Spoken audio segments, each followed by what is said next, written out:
Hello, and welcome to this clean historical Western romance by Martha Gillcrest. It's great to have you with us. Before we begin, be sure to hit the subscribe button, give this audiobook a thumbs up, and share it with friends. Supporting us in this simple way allows us to share more heartwarming romance stories with you for free. Now, get cozy, relax, and escape into adventure and love with a host of new characters. Enjoy. The following book is the copyright of Martha Gillcrest. Rosie the Runaway Bride by Martha Gillcrest. Chapter 1. Boston, Massachusetts, 1885. Rosie Cooper gave her son Lonnie an indulgent smile as he sat on the rug playing with his wooden toy soldiers. It was quiet in her parlor, but she didn't mind. In fact, she welcomed the time it gave her to read her aunt's latest letter.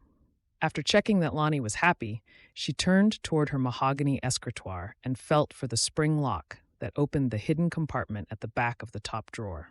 She pulled the top letter out and unfolded it to read again. It was already creased on the edges from how many times she had devoured the contents. Dear Rosie, I was sorry to read what you shared in your last letter, although sadly not surprised. I always suspected that Seymour might not be the best husband for you, and told your papa as much when I heard who you were marrying. Old Mr. Cooper, Seymour's father, was renowned in Boston for being a ruthless, cold-hearted man who put ambition above all else. I hoped for your sake that Seymour might turn out to be different, but from what you've hinted at in your recent letters, it seems Seymour has well and truly taken after his pa. I hope that you have kind neighbors who you can call upon, and that your friends from church keep you in good spirits. How is your darling boy Lonnie doing? I can't believe he's 5 years old already. Even though I never had children of my own, I always hankered for a son, and I wish I lived close enough that I could meet Lonnie and spend some time with you. Keep the faith that your situation might improve one day, Rosie. Perhaps it's wrong of me to speak of it, but you might be free of Seymour sooner than you think, especially if he keeps bad company. There were plenty of dubious characters in Boston when I lived there, although maybe it's better now. If something ever happens to Seymour, you could do worse than consider coming west to Elk Lake Bluff. I never remarried after Alfonso's death, as you know, but living alone isn't right for most people. Good women for the menfolk out here in the frontier lands are in short supply, and the matrimonial agency in town regularly places advertisements for mail-order brides. They travel from all over the country. Just last week, I met a young lady in the mercantile store who had come from Boston to marry a gentleman who works at the local mine.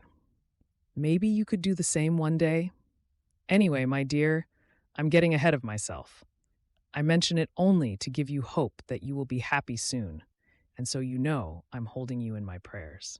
I wish your parents were still alive to give you advice, but you always have me to turn to if ever you need me, Rosie. Your pa has left you well taken care of financially, and I would be delighted to welcome you to my ranch if your circumstances ever change. I pray God's blessings and grace over you. With love, Aunt Alice. Rosie's thoughts raced as she reread the letter. A mail-order bride? Her? She sighed with longing at the idea of being married to someone else before glancing guiltily at the door as though her husband might suddenly appear. He had an uncanny knack for being attuned to her innermost fears, and she had learned the hard way that it was best to present a calm and considerate demeanor to him. Shaking her head, Rosie tucked the letter back with the others and double-checked that the hidden compartment was securely closed again. She placed some books against the cubbyhole for good measure. He was unlikely to show any interest in the books she enjoyed reading, or in anything that pleased her for that matter. "Shall I fill the bath for Master Lonnie, ma'am?" Rosie jumped at the sound of the maid's voice behind her, wondering whether she had seen her carefully arranging things on her desk. "Thank you, Ethel. That would be lovely. I will do everything else, though, so you can finish early this evening if Cook agrees." Ethel Madeley bobbed her head and scurried away with a broad smile on her face. Mrs. Cooper was the nicest mistress she had ever worked for. She darted a glance along the hallway at the tall front door as the grandfather clock chimed the hour. As long as Mr. Cooper didn't come home in a bad mood and ruin the evening, she might even have time to chat to the neighbor's butler, who had taken a shine to her. As Lonnie splashed in the large copper bathtub, Rosie let her thoughts drift. She still found it shocking that her life had changed so much in such a short time. Her parents had been well-to-do, not the same level of wealth as some of the nouveau-rich industrialists of Boston, but comfortably off from the garment factory that her pa had inherited and his investments. She could still remember how excited her parents had been when Seymour had invited her to the Christmas ball.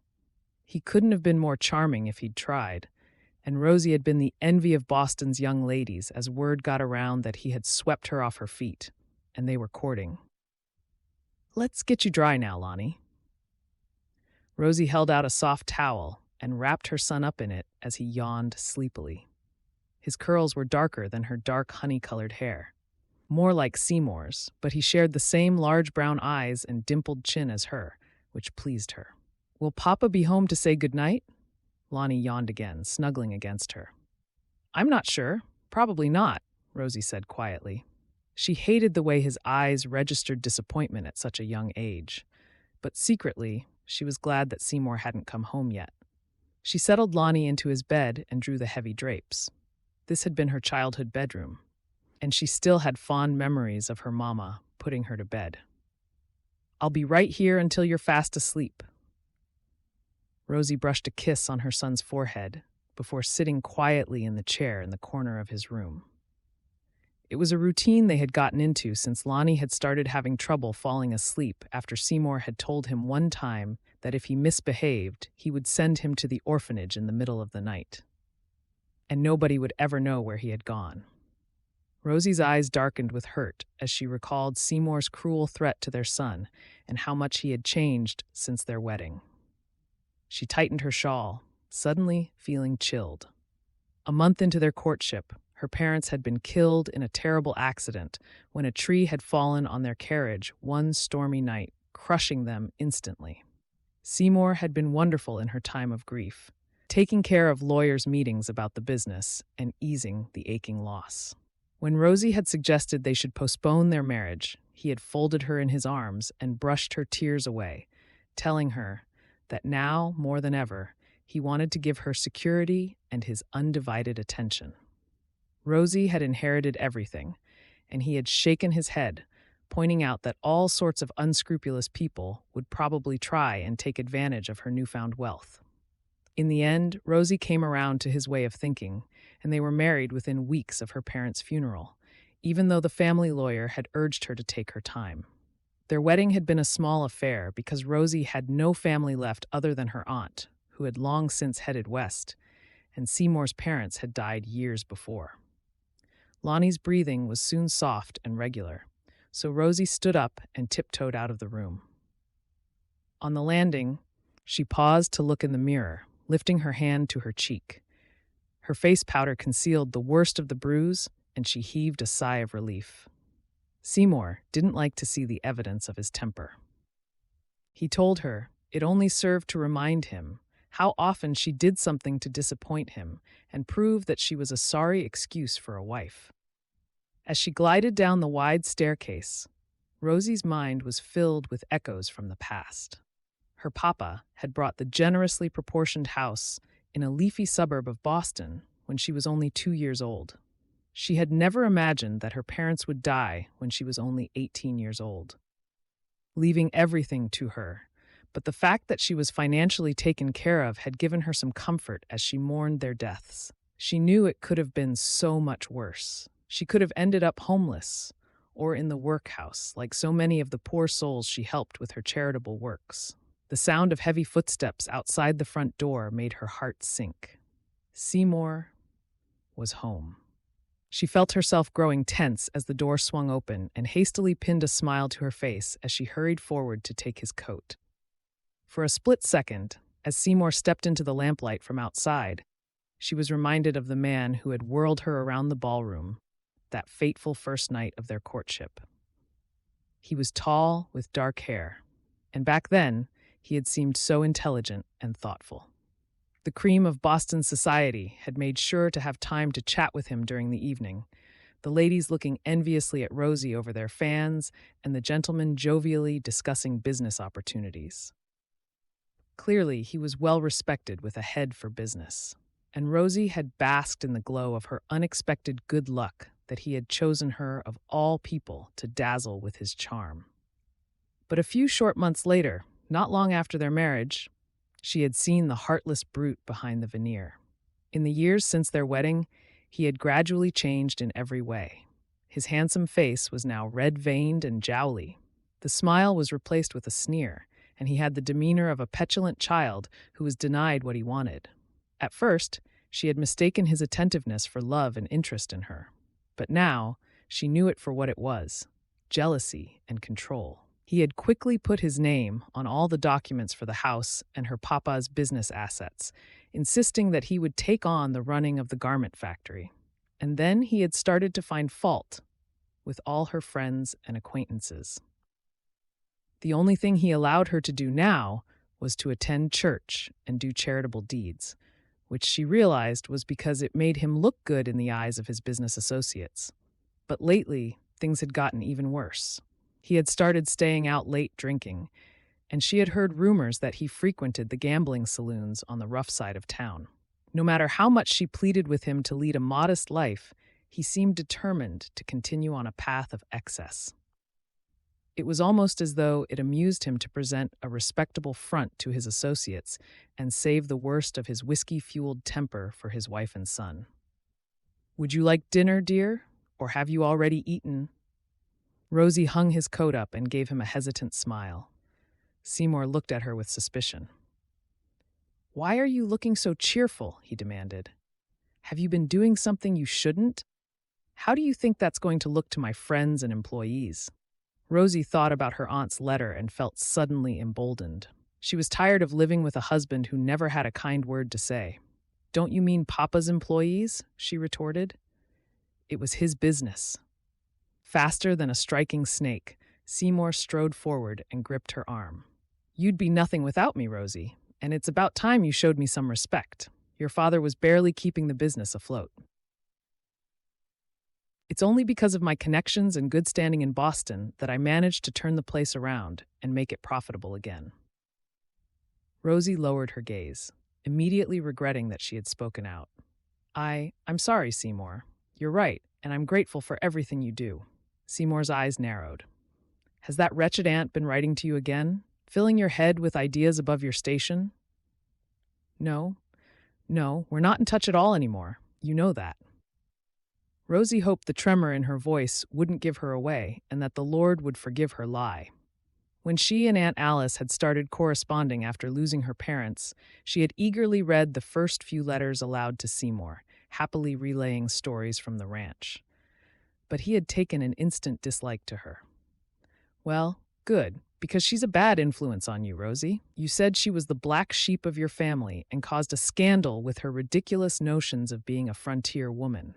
That sort of attitude will taint your mind, so you'd better be telling me the truth." He squeezed her arm, making her wince, to underline his point. "Of course, Seymour. I'll ask Cook to serve dinner now, right after I've checked that Lonnie is asleep." Seymour released her. "Tell her I want a bottle of claret from the cellar as well." He watched Rosie with a sour expression as she turned to go. "What did I tell you about mollycoddling the boy, Rosie? He needs to toughen up. I think it's time I took him in hand. What sort of a wretched child needs his ma checking he's asleep every evening? Things are going to change around here if I'm to make him into the sort of boy who's worthy of being my son." A chill ran down Rosie's back. She knew exactly what Seymour meant when he spoke like this. She turned to face him and took a deep breath. "I won't let you hurt him the way you hurt me, Seymour, if you do." Before she could finish, Seymour threw his head back and guffawed. "What, Rosie? What will you do? A woman's place is to serve her husband's every need without question or complaint. I can see you still have a lot to learn." He eyed her coldly, his mood switching in an instant as it always did when he'd been drinking. "Don't go getting any ideas about leaving me either. You and Lonnie belong to me, and I'll never let you go." Chapter 2. "Good morning, ma'am. There are 2 gentlemen here to see you." Rosie looked up from the quilt she was sewing, feeling as surprised as her maid looked. "To see me? Are you sure, Ethel?" She put her needle and thread down and bustled to the door. Usually, the only people who visited were Seymour's business associates when he wanted to impress them with a lavish evening dinner, and he discouraged her from inviting anyone else. "Mrs. Cooper, I hope you don't mind us calling unannounced." Mr. Barnsdale, the bank manager, was standing on the doorstep with Thomas Elliot, the family lawyer. He took his hat off and glanced down the street before continuing. "There's a matter of some delicacy that we need to discuss with you." Rosie ushered them into the drawing room with instructions for Ethel to bring coffee. The two gentlemen made polite small talk until Ethel had poured 3 cups out, and then Rosie closed the door firmly behind her, not wanting the servants to hear their conversation. "Is Seymour out?" Thomas asked. He gave her a friendly look. He had taken care of all the legal matters of her father's estate when she inherited it, and Loretta, Thomas's wife, was one of her few friends who Seymour approved of. "Yes, he doesn't usually get back from the factory until the early evening or later if he's meeting business associates." Rosie sipped her coffee, hoping that they weren't bringing bad news. "Ah, yes, it's the factory that we need to talk to you about, Rosie." Thomas nodded and shot Mr. Barnsdale a look that was hard to read. "Seymour told me it was barely profitable when Papa was running it," Rosie said hastily. "But he's turned it around now. I hope everything is all right." Mr. Barnsdale coughed politely and gave her a sympathetic smile. "This is a little awkward, my dear. The fact of the matter is that the factory was very profitable indeed under your father's management. It was his family business after all. But since Seymour took it over, the profits have steadily declined. It was perhaps not ideal that he jumped in to fill your father's place, as he had no knowledge of the garment trade or managing a factory." Rosie shivered with a sense of foreboding. "Maybe you could suggest he employs a more experienced manager," she said hesitantly. "It would sound better coming from you. He says a woman's place is not to get involved with decisions like that," she added quietly. "I'm afraid it's too late for that, Rosie," Thomas said. "Mr. Barnsdale and I didn't realize quite how bad things had gotten because we've been kept at arm's length since Seymour took over. Seymour ended up owing his suppliers so much money that he must have felt the only option was to sell up. I knew nothing about it until a lawyer your husband appointed sent me a letter to inform me that you and Seymour no longer own the business. Unfortunately, Seymour sold it for a pittance in his haste to clear the debts." Rosie felt her head starting to swim and reached for her fan. "You mean there is no business anymore?" Mr. Barnsdale nodded. "I'm sorry, Mrs. Cooper. That is correct. Everything Papa worked for, all gone." Rosie fluttered her fan, taking a moment to gather her thoughts. "As soon as I found out, I took it upon myself to make some inquiries," Thomas said. "I hope you don't mind. We didn't want to come to you without knowing the full extent of how bad the situation is. I'm afraid Seymour has been mixing with bad company." He paused, not wanting to hurt Rosie's feelings. "I know," Rosie said in a hollow voice. She decided she had to be honest. "I suspect he goes to the gambling saloons more than I like." Mr. Barnsdale adjusted his cuffs, looking awkward. "Your father trusted me as his bank manager for many years, and I feel I owe you a debt of loyalty, Mrs. Cooper, which is why I have to tell you I have recently discovered that Seymour has gambled away all of your family money and more. He is heavily in debt with some very unsavory characters." Rosie gasped and felt her cheeks burning with shame and embarrassment. She had been naive to trust Seymour, and worse still, she knew that he would find some way of making their losses her fault. Glancing around her beloved family home, she realized there was still one option available to save them. "I'll have to sell the house, Mr. Barnsdale. I'm sure it won't be so bad to move somewhere a little more modest, as long as Seymour promises to stop going to those saloons." Thomas put his cup down and gave her a searching look. "Rosie, I'm sorry, but I think if you sold everything you own, it still wouldn't be enough. Seymour thinks he's still a man of influence in Boston, but the truth is, he's made a lot of people angry with his careless behavior. There seems to be a trail of debts and bad feelings in his wake. What can I do? What if his debtors come calling here?" Rosie's questions came out in a whisper. In her heart, she already knew that there was only one thing she could do. "I have to think of Lonnie, Thomas. His safety is all that matters to me." Thomas nodded. Of course. That's why Mr. Barnsdale and I couldn't keep this from you for a moment longer. Why don't you take a few days to think about things and then let me know what you decide? You know Loretta and I will help you in any way we can. Your father was a good, honest man who built the business through hard work and caring about his employees. I'm sorry that Seymour hasn't continued in the same way. The two gentlemen bade her goodbye, and Rosie returned to her parlor, her mind spinning as she tried to take everything in. She paced back and forth, turning over all her options as the clock ticked on the mantel shelf. Eventually, she stopped in front of the painting of her parents that hung over the hearth. "What should I do, Mama?" she whispered. "How can I keep Lonnie safe, Papa? Seymour has brought debt and danger to our family, and I don't know how I can solve this problem when he blames me for everything bad in his life." Her eyes pooled with tears, and she felt the cold coil of fear deep in her belly. As soon as Seymour realized that Rosie knew about him losing the family fortune, his anger would turn on her and Lonnie, and she couldn't take that risk. She sat down heavily in the spindle chair by her escritoire and put her head in her hands, turning to the only thing that would soothe her. "Dear Lord, please help me make the right decision to keep Lonnie safe.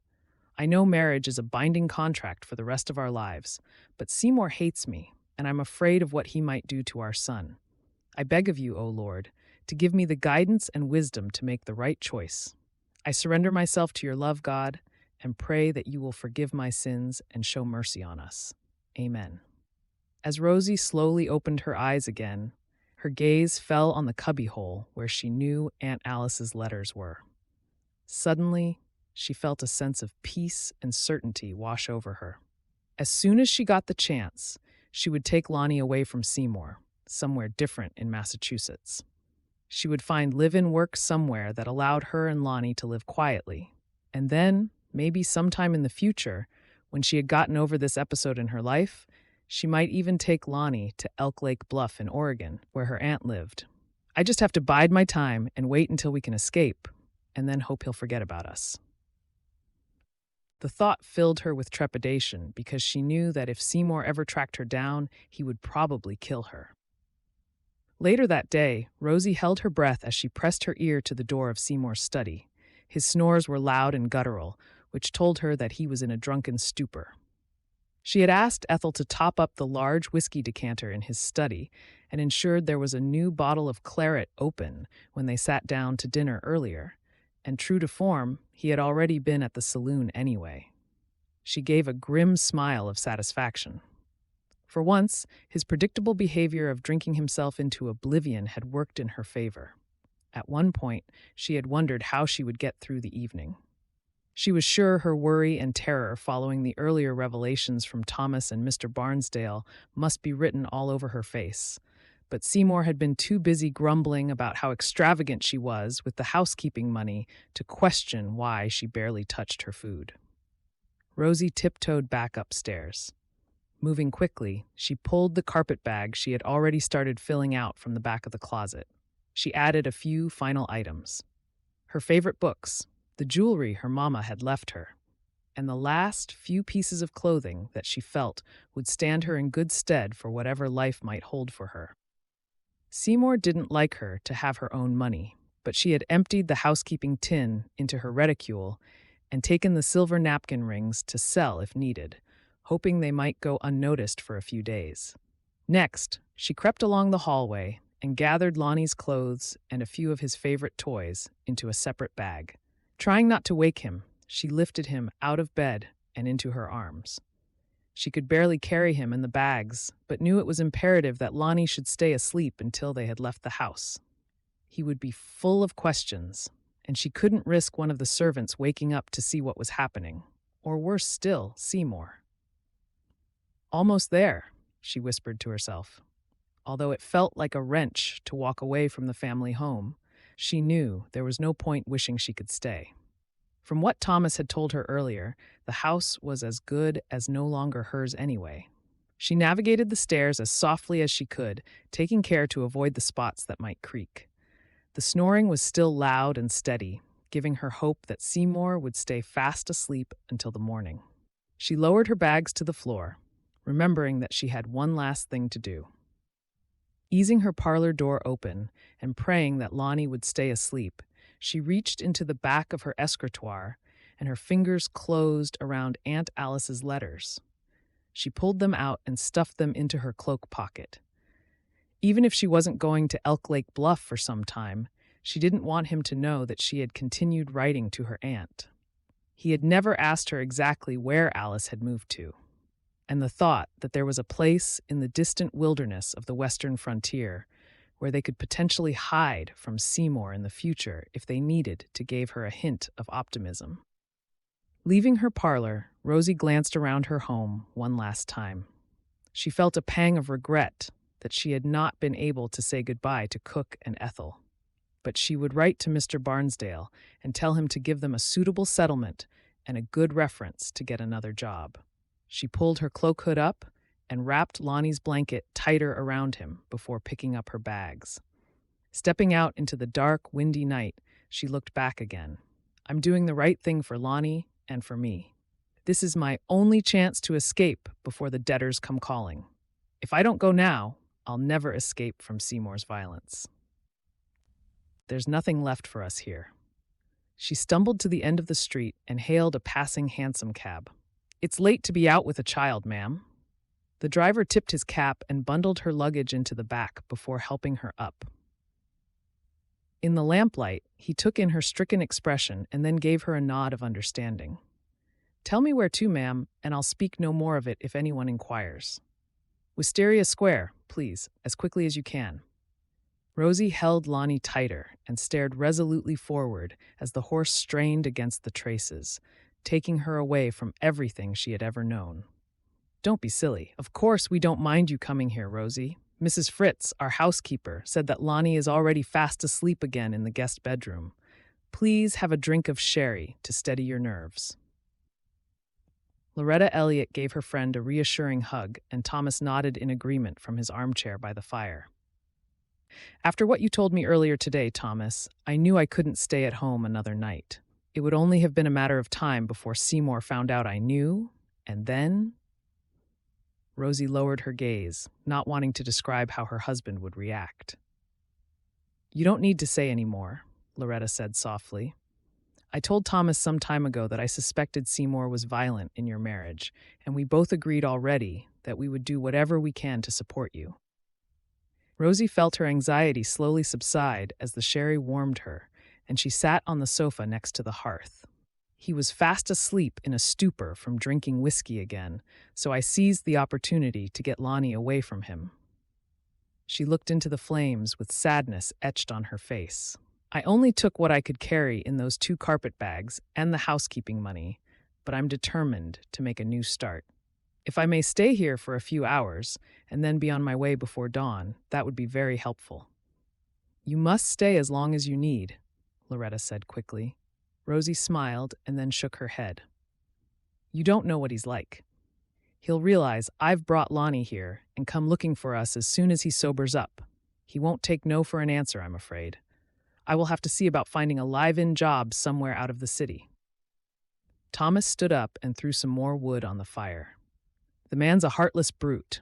I won't go into detail about what rumors I've heard about him, but suffice to say, you have to get as far away from him as possible. He doesn't deserve a wife as lovely as you, Loretta added. I'm terrified of what he might do if he finds you, Rosie. I'm sure if I can find work and just live a quiet life, we'll be fine. If your coachman will take me to the station first thing in the morning, perhaps? Loretta glanced at her husband, grateful that he was so kind and loving. What about heading out west to live with your aunt? You told me once that she lives on a ranch, if I remember rightly. It did cross my mind, but I have to find work to support myself and Lonnie. I thought that would be easier here on the East Coast. Maybe you'll find a good man to marry out west, like the mail-order brides, Loretta shot back with a chuckle. You're beautiful and thoughtful. You deserve to have a second chance. Rosie sipped her sherry again, feeling surprised. How can I ever marry again, Loretta? I'm still legally bound to Seymour, even though he treats me so badly and hates everything about me. He owns me, and Lonnie is his son. The law is changing now, Rosie. Thomas lit a cigar and puffed smoke toward the ceiling. It may be possible to dissolve your marriage, although it's not common, I'll grant you. The fact that he has squandered your family's money and is violent toward you may be in your favor. I can look into it for you if you'd like me to. I never imagined that I could actually be free from him. Maybe there's hope for me and Lonnie after all. I could ask people at church if they know of any jobs. Loretta gave Rosie a piercing look. From what I've learned about Seymour, escaping the marriage won't be enough. You have to escape him. If you stay anywhere local, he will find you and force you and Lonnie to remain with you. By violence, I expect. She darted forward and took her friend's hands. We'll miss you, but you must leave and get as far away as possible. It's the only way. Thomas nodded sagely. Loretta is right, my dear. In my work, I hear some dreadful cases of husbands pursuing their wives who are trying to flee, and I wouldn't want that to happen to you. I'm told the frontier lands of Oregon are wild and sparsely populated. He'll never think to look for you there, and even if he did, the chance of him finding you is slim. Rosie paused, letting the idea percolate in her mind. You're right. I'm fairly certain Seymour never took enough interest in Aunt Alice to remember exactly where she lives, although it seems unfair that he's driven me from my own home. Goodness knows what it's like out west, or if we'll like it. The best thing is to look at it as an adventure like your aunt did. Loretta took Rosie's empty glass and put it back on the sideboard. I'm still worried about Seymour coming here to look for us. I don't want to bring trouble to your door. Thomas grinned. Didn't Loretta tell you I used to be a keen boxer in my youth? Let him try, Rosie. He won't get away with being a bully for much longer. I'll make sure of it. I'm sure the trains out west leave several times a week. So how about we book your ticket at first light? Then I'll pay for you to stay in a quiet boarding house for a few nights if needed, until your departure. If Seymour calls, I'll just tell him we don't know where you've gone. Better still, why don't we book you in with a mail-order bride agency to travel out with other women who are heading west? Loretta nodded excitedly at her own idea. You and Lonnie won't stand out as much if you're traveling in a group. It doesn't matter that it's not for real. If Seymour makes inquiries, he'll only be asking after you. You can just tell the agency you're a widow looking for a new life, and when you get to your aunt's, nobody need be any the wiser. Rosie let out a sigh of relief as she considered the plan and then gave them a happy smile. That could work. Thank you so much for being such loyal friends. It means a lot that I could turn to you. Think nothing of it, Loretta said, dabbing a few tears away. I'll miss you, but as long as you're safe in your new life, that's all we care about. And please write to me. I'm already praying that you'll meet a wonderful new gentleman and be happily married before long. I'd better write to Aunt Alice as soon as I know when my train will arrive. Hopefully, it will at least give her a few days' warning that Lonnie and I are coming to Oregon. As she hurried upstairs, Rosie felt a mixture of trepidation and excitement at the thought of leaving her miserable marriage for good. Farewell, Seymour. Enjoy your life as a single man again, free to drink and gamble and do as you wish. Just put me and Lonnie out of your mind, and don't come looking for us. Rosie shivered as the flame of her candle flickered in a draught, sending tall shadows looming over her. Deep in her gut, she knew that Seymour would never give up without a fight. His arrogance meant that he believed Rosie was merely an object he owned, and his cruel streak meant that he would take a perverse pleasure in hunting her down and punishing her for disobeying him. But from what Mr. Barnsdale had said, there was no money left, so he would have to find work. All she could hope was that it would take up so much of his time that he would be too busy to brood over her disappearance and plan his revenge. Chapter 3. Seymour ignored the tremor in his hand as he slopped some water into a glass and gulped it down. His head thumped, and it took him a moment to summon the energy to stand up from the sagging armchair. He staggered across the room and dragged the drapes open, surprised to see that the sun was already high in the sky. Why did she let the fire go out? And where's my breakfast? He scowled as he looked around his study. There was a sour smell in the room, and the ash in the fire was gray and cold. He had overslept, which wasn't going to go down well at the job he had only had for the last couple of weeks. Thinking about his new job made him even more annoyed. He hadn't told Rosie about selling the garment factory yet, or the fact that he'd had to call in a few favors to get a lowly position as a warehouse manager for a spice importer. It was too humiliating. He stomped from the room, his anger mounting with each step. "Rosie, why didn't you wake me up, you useless woman?" Catching sight of himself in the mirror, he pulled up short. His hair was sticking up and his eyes looked haggard and bloodshot. He straightened his waistcoat and smoothed his hair down. His new boss would just have to give him a day off, whether he liked it or not.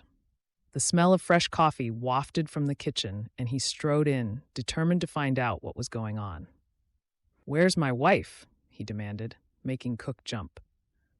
"I'm sorry, sir. I haven't seen her this morning." Seymour scowled.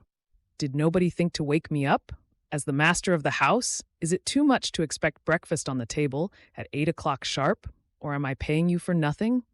Cook bobbed her head and dried her hands hastily. "Ethel put breakfast out, sir, but I know you don't like to be disturbed when you're in your study." She glanced at the clock. It was almost 12 noon. "Would you like me to make you something now, sir? Or perhaps an early lunch? What I want is to know where Rosie is," Seymour snapped. "It's her duty to make my morning run smoothly, a task even a simpleton could manage, but she's failed yet again." He sighed loudly and turned on his heel. "I'll go and find her myself," he grumbled, heading for the staircase. "Rosie, what in tarnation are you doing?" Seymour strode along the upstairs landing and flung her bedroom door open, making it judder on its hinges. "If you're still in bed, I'll—" His words died in his mouth as he surveyed the bed, which looked unslept in. The door to her armoire was ajar, and he could see that most of her gowns were gone. He hurried to her dressing table and wrenched open the drawer. Her jewelry was missing as well. Spinning around, Seymour cursed and ran toward Lonnie's bedroom as fast as his hangover would allow. How dare you!" he shouted as he realized Rosie had left him and taken Lonnie with her. He punched his fist into Lonnie's pillow in a fit of frustration and anger. But as his ragged breathing slowly calmed, a sly gleam appeared in his eyes. "You won't get far, Rosie," he muttered. "A pampered woman like you, dragging a 5-year-old boy around, with no money to your name?" He chuckled, feeling more cheerful as he thought about how he would make her suffer for daring to leave him so brazenly.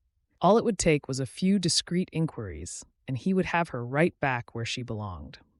He decided he should freshen up first, confident that she wouldn't have gotten very far. An hour later, after washing and shaving, he went back to the kitchen. The servants were the first place to start.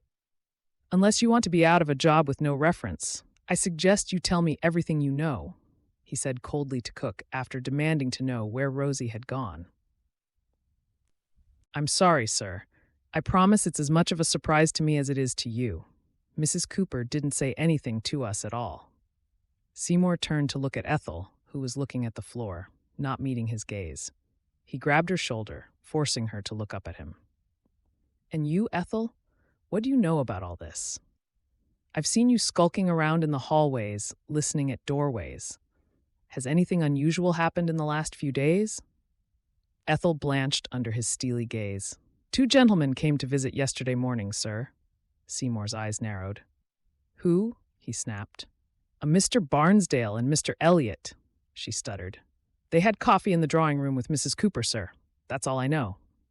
"That pair of fools?" Seymour released Ethel, pleased to see the terror in her eyes. Women were inferior in every way, that's what he'd learned from his father. And if he had to use intimidation to keep them in line, he had no qualms about it.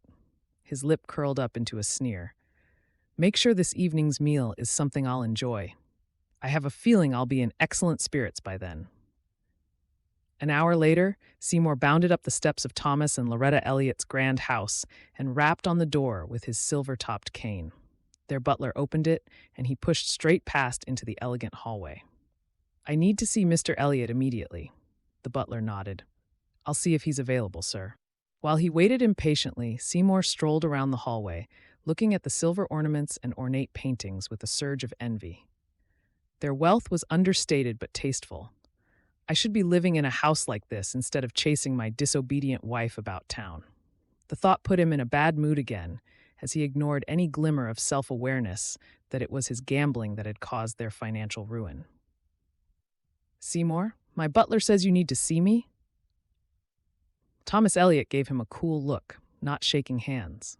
Seymour nodded and did his best to summon a pleasant expression. Although he disliked Thomas and his success, he was wise enough to know that he was influential in Boston society. "The strangest thing has happened. Rosie has taken Lonnie to stay somewhere, and she only went and forgot to tell me where they're staying." He rocked on his toes and chuckled. "You know what women are like? Their heads full of unimportant things. Rosie can be terribly absent-minded. I figured Loretta might know. Or you? I thought I might join them." Seymour smiled brightly. "I have no idea, Seymour. Is that all? I have work to do." "Are you telling me the truth, Thomas?" All pretense of friendliness had gone from Seymour's demeanor, and his voice took on a wheedling tone. "A father shouldn't be parted from his son. And Rosie needs me. How will they manage without me?" "They can't just walk out like that. I know you went to see her with that odious bank manager." "I'm sure they will manage fine without you. In fact, possibly better." Thomas started to walk away, but Seymour sprang forward to block his path. "Loretta's her only friend, and you're a meddling fool. I think you know exactly where she's gone, and rest assured, I'll get it out of you." He grabbed Thomas's arm and pushed his face closer to show he meant business. Now it was Thomas's turn to smile, but there was no warmth in his eyes. "She's left you, Seymour, and taken Lonnie to safety. They took a train this morning. I have no idea where. Now, I suggest you let go of me and leave my home immediately.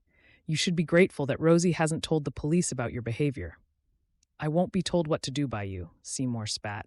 He tightened his grip. "Nobody crosses me and gets away with it." Thomas shook his hand off and, quick as a flash, twisted Seymour's arm up behind his back, making him yelp with pain. "I asked you politely, and now I'm telling you, Seymour. Rosie and Lonnie are long gone, and if you threaten me again, you'll have the full weight of the law to contend with. Mr. Dodds, please show the gentleman out." The butler strode forward and gripped Seymour by both arms, bundling him back out through the front door. As Seymour turned to protest, he jabbed him sharply in the chest, sending him toppling over, so he landed in a muddy puddle at the bottom. Two passing children burst out laughing, and Seymour scowled as he scrambled back onto his feet again. "Don't just sit there. Open the carriage for me," he bellowed at the handsome cab driver. He climbed back in and ordered the driver to take him home. Glancing up at Thomas's house, he saw a shadow in one of the upstairs windows and a twitch of the drapes. "I know you're in there, Rosie, hiding away from me like the coward you are," he muttered. "You wouldn't last 5 minutes without them helping you out. And as for thinking you can take our son away from me and raise him into a sniveling specimen like you, you're more of a fool than I thought." He sat back against the leather seat and folded his arms, thinking about what to do next. As long as Rosie was still in Boston, he decided it would be amusing to let her think she'd gotten away from him for a few days. Toying with her emotions and letting her think she'd won would go some way to paying him back for the humiliation she had put him through. His mouth lifted in the hint of a smile. He would pay one of the street urchins a few coins to watch Thomas's house, and then get her back in his own sweet time. He perked up at the idea of a few days at home with nobody to nag him about his drinking, already looking forward to his evening meal with a bottle of his late father-in-law's best red wine. "Enjoy your delusion that you can leave me and be independent, my dear," he whispered. "You might think Thomas has helped you escape, but you're mine, and you'll regret ever treating me this way, Rosie. I'll make sure of it, all in good time." Chapter 4. Elk Lake Bluff, Oregon. Joe McNeil turned his collar up against the wind that whistled through Elk Lake Bluff. It was the first day he could sense that fall was just around the corner, and his mind was full of all the jobs he had to complete before the first snowfall. "It'll come faster than I think. It always does," he muttered to himself. He glanced across the street from where he had just finished fetching an order of baking supplies for his neighbor Alice. Her words from the day before were still echoing in his head. "It's about time you were married, Joe. A fine young man like you shouldn't be a bachelor forever. It's not long until you turn 30, is it?" He smiled to himself. Alice Garton might be well over 70 years old, but she had a zest for life that was more than most folks half her age. It was only her aching joints that slowed her down, as she liked to remind him often. He sighed and crossed the dusty street, still feeling in two minds about the idea of romance. The sign above the door of his destination was in fancy writing: Jukes Matrimonial Bureau. He was half tempted to walk on by and put it off until another day, but he knew Alice would ask him if he had inquired about advertising for a mail-order bride, as he'd said he would.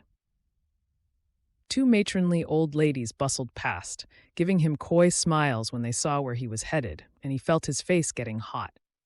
Elk Lake Bluff was a tight-knit community, and he knew how people liked to gossip. A handsome young man like him. If only I were younger. A tinkling laugh from the ladies drifted back to Joe, and he couldn't help but smile. Hesitating outside, Joe folded his arms and leaned against the wall to give himself a bit longer to think. Lately, he had been feeling lonely in the evenings. But did he really have the time or inclination to get into a lengthy courtship, and one that entailed writing letters? He shook his head slightly, already knowing the answer. He was no wordsmith. He was a ranch hand, for goodness sake. "What's a woman from a busy town in the East going to see in me?" he mumbled to himself.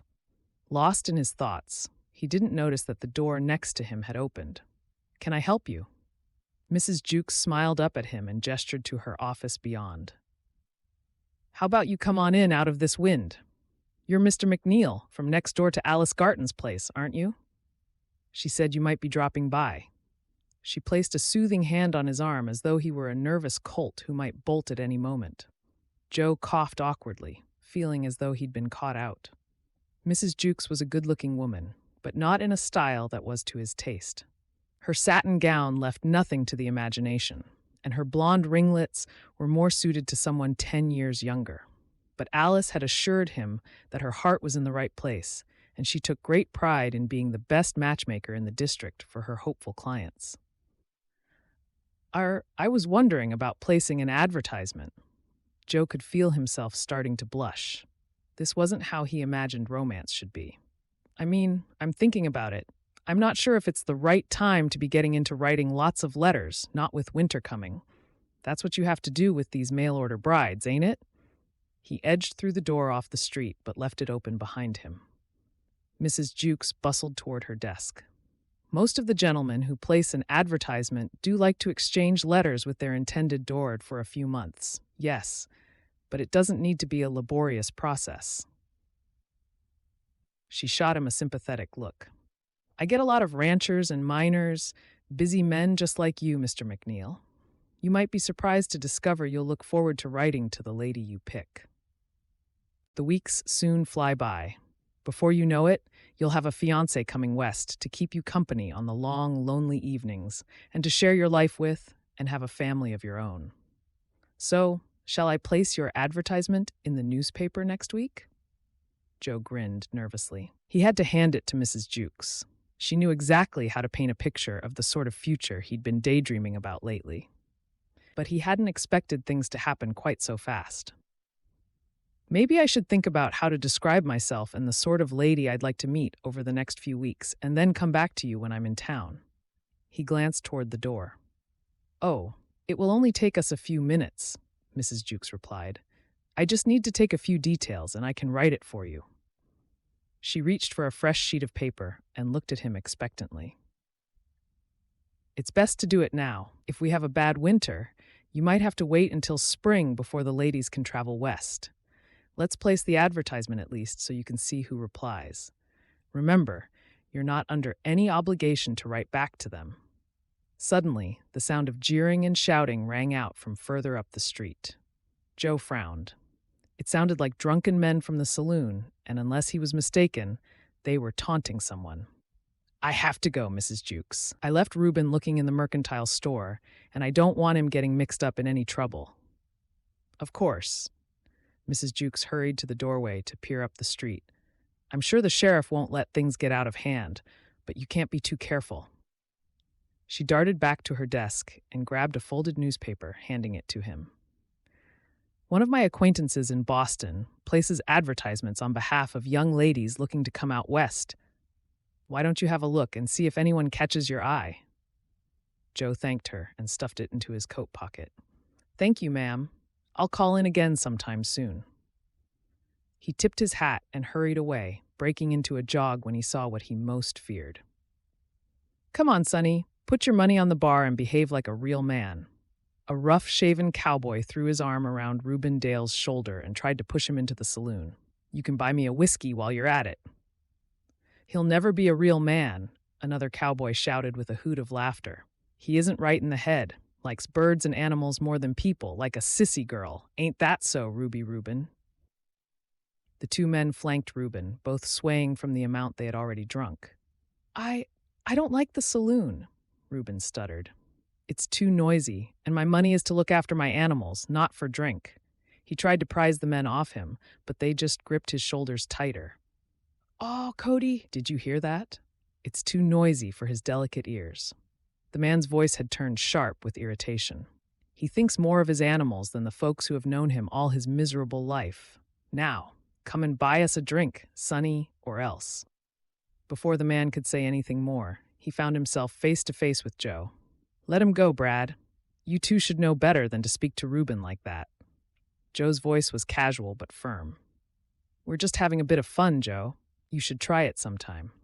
Brad spat on the floor, and they released Reuben, making him stumble backward. "He ain't even your kin, so why do you treat him like a baby brother?" "You know why. Now, are you gentlemen going to go politely, or will I have to help you on your way?" Cody belched loudly and scratched his belly. "Come on, Brad. We'll bide our time and get Reuben drunk another time when his nanny isn't looking." He prodded Joe in the chest with a stubby finger and then burst out laughing. "You ain't much of a man either, Joe McNeil, fussing about at Alice Garton's place as if she was your grandma. I'm not surprised you don't have yourself a woman to keep you warm at night." Shaking their heads, the two cowboys swaggered back into the saloon, calling to the barman to pour them more whiskey. "I'm sorry, Joe. I didn't mean to get into any trouble." Reuben's guileless blue eyes clouded with worry that he had caused a problem. "Ignore them, Reuben.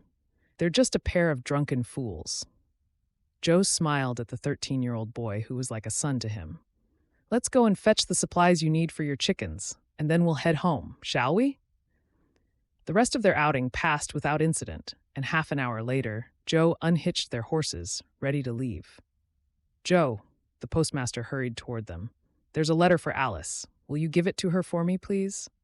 Joe nodded. "Of course. I should have called in to check, but there was some trouble at the saloon that took my mind off it."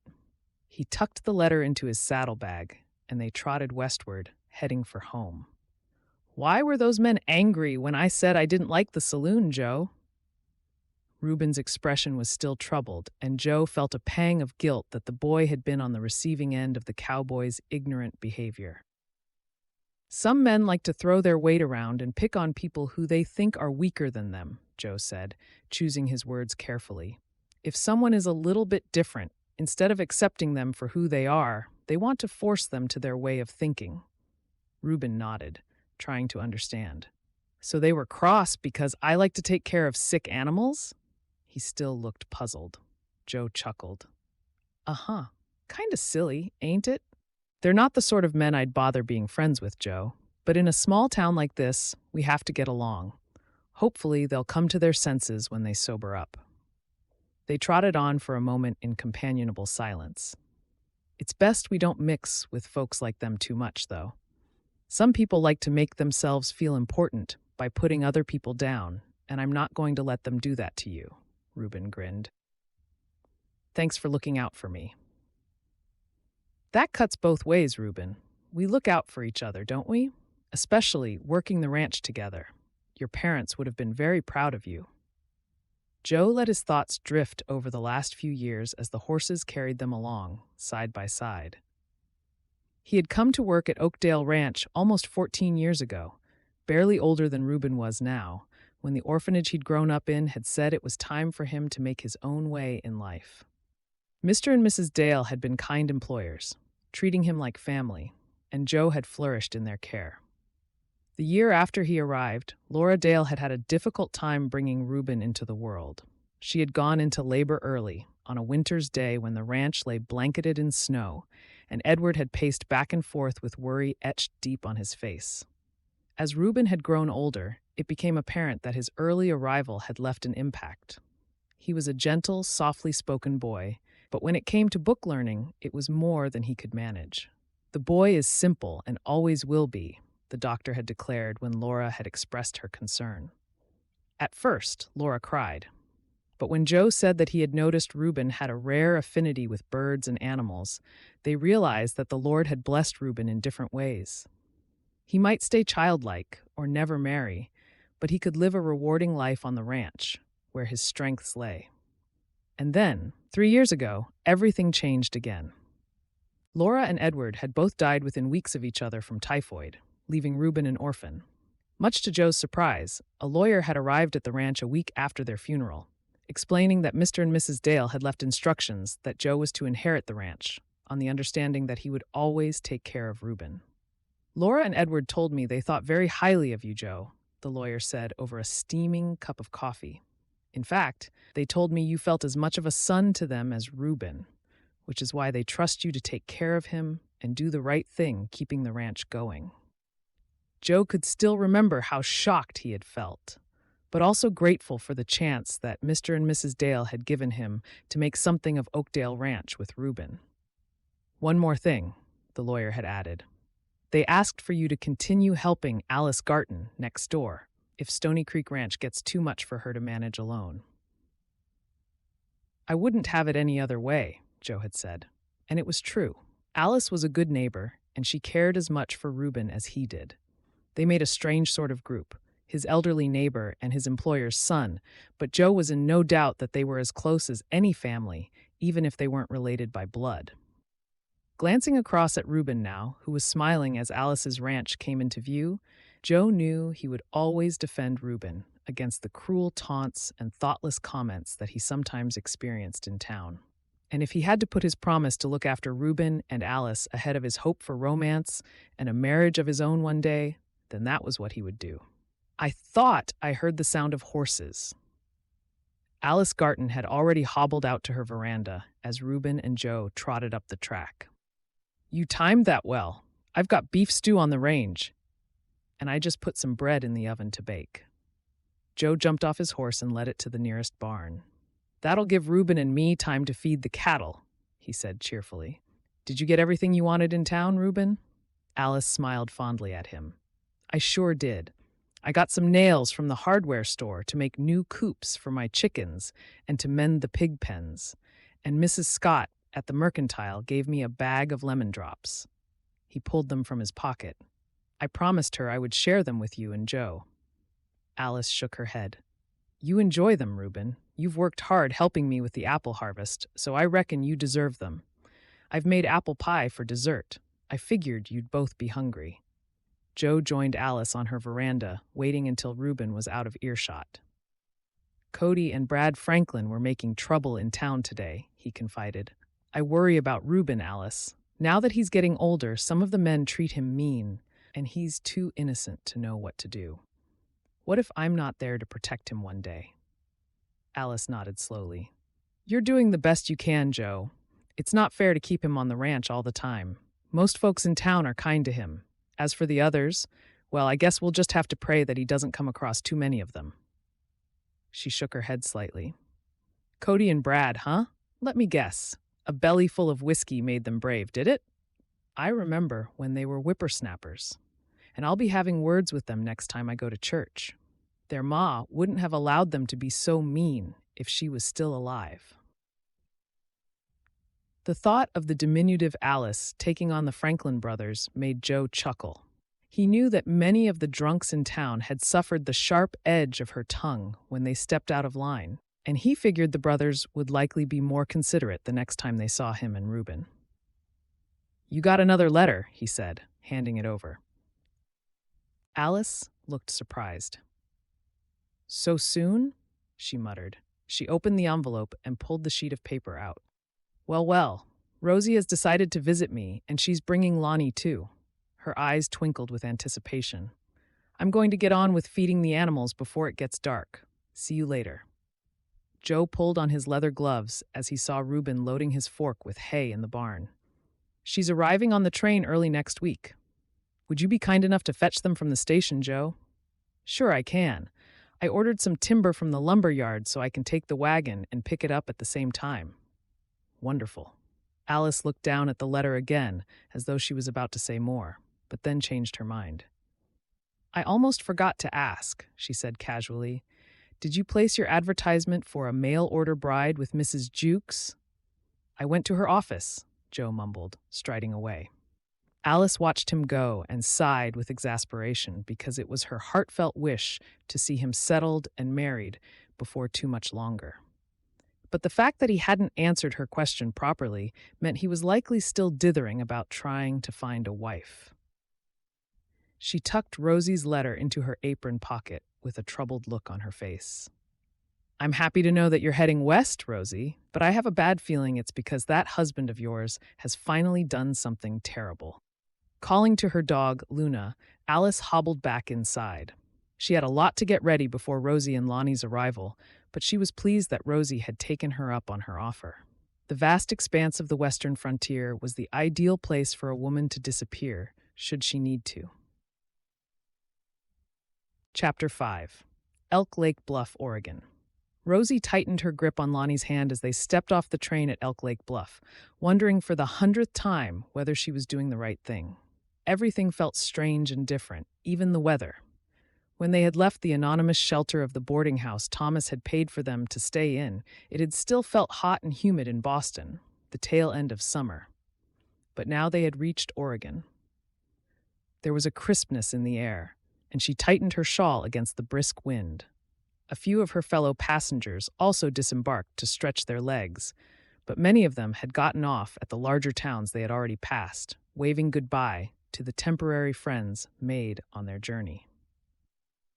"Is someone coming to meet you, ma'am?" A jovial-looking porter took her bags from the train's conductor, placing them nearby. "I think so, but I'm not sure if it will be my aunt. Mrs. Garton. She's quite elderly." The porter smiled broadly. "You're Alice's niece, huh? Reckon it'll be her neighbor coming to pick you up, in that case." He jerked his thumb toward the entrance. "There he is." Rosie looked around to where he pointed. A tall man with thick dark hair that curled on his collar was striding toward them, his piercing blue eyes fixed on her in an unwavering stare. He wore a soft buckskin coat, a broad-brimmed hat, and she could see a gun in a holster at his hip. She felt a sudden ripple of alarm. Alice's letters had always said this was a friendly place to live, but Rosie had visions of bandits holding them up on the ride out of town. She wondered whether it would have been safer to keep Lonnie hidden in Boston after all. "Mrs. Cooper?" The man lifted his hat in a greeting, and the wind caught his hair, making it fall over his brow. He had broad shoulders and the muscular frame of someone who was used to physical work, and his rugged features were weathered from years of being out in the sun, wind, and rain. His voice was mellow and relaxed, as though he was comfortable with his place in life and had nothing to prove. It was a far cry from Seymour's strident tones, constantly seeking to find fault, and Rosie felt her worries melt away under his warm gaze. "Yes, I'm Rosie Cooper, and this is my boy, Lonnie." She rested her hand protectively on Lonnie's shoulder. "Are you my aunt's neighbor? She said you help her out on the ranch." "Yes, ma'am, I'm Joe McNeil." His eyes softened as he smiled at them. "Mrs. Garton sent me to take you back to Stony Creek Ranch." He raked his hair back and put his hat back on before picking up Rosie's bags. "The horse is hitched just out front. Shall we go, or is there anything you need in town? The ranch is a little way away, so it would be best to get any supplies you need while we're here." "Straight to my aunt's sounds good," Rosie said, falling into step next to him. "Let me help you up, Mrs. Cooper. I expect you're tired from such a long journey." As Joe handed her up onto the wagon seat, Rosie could feel the strength in his arms, and her heart beat a little faster. It had been so long since Seymour had treated her with any sort of kindness or consideration that it caught her unawares. She liked Joe's calm demeanor and the way his eyes crinkled when he smiled.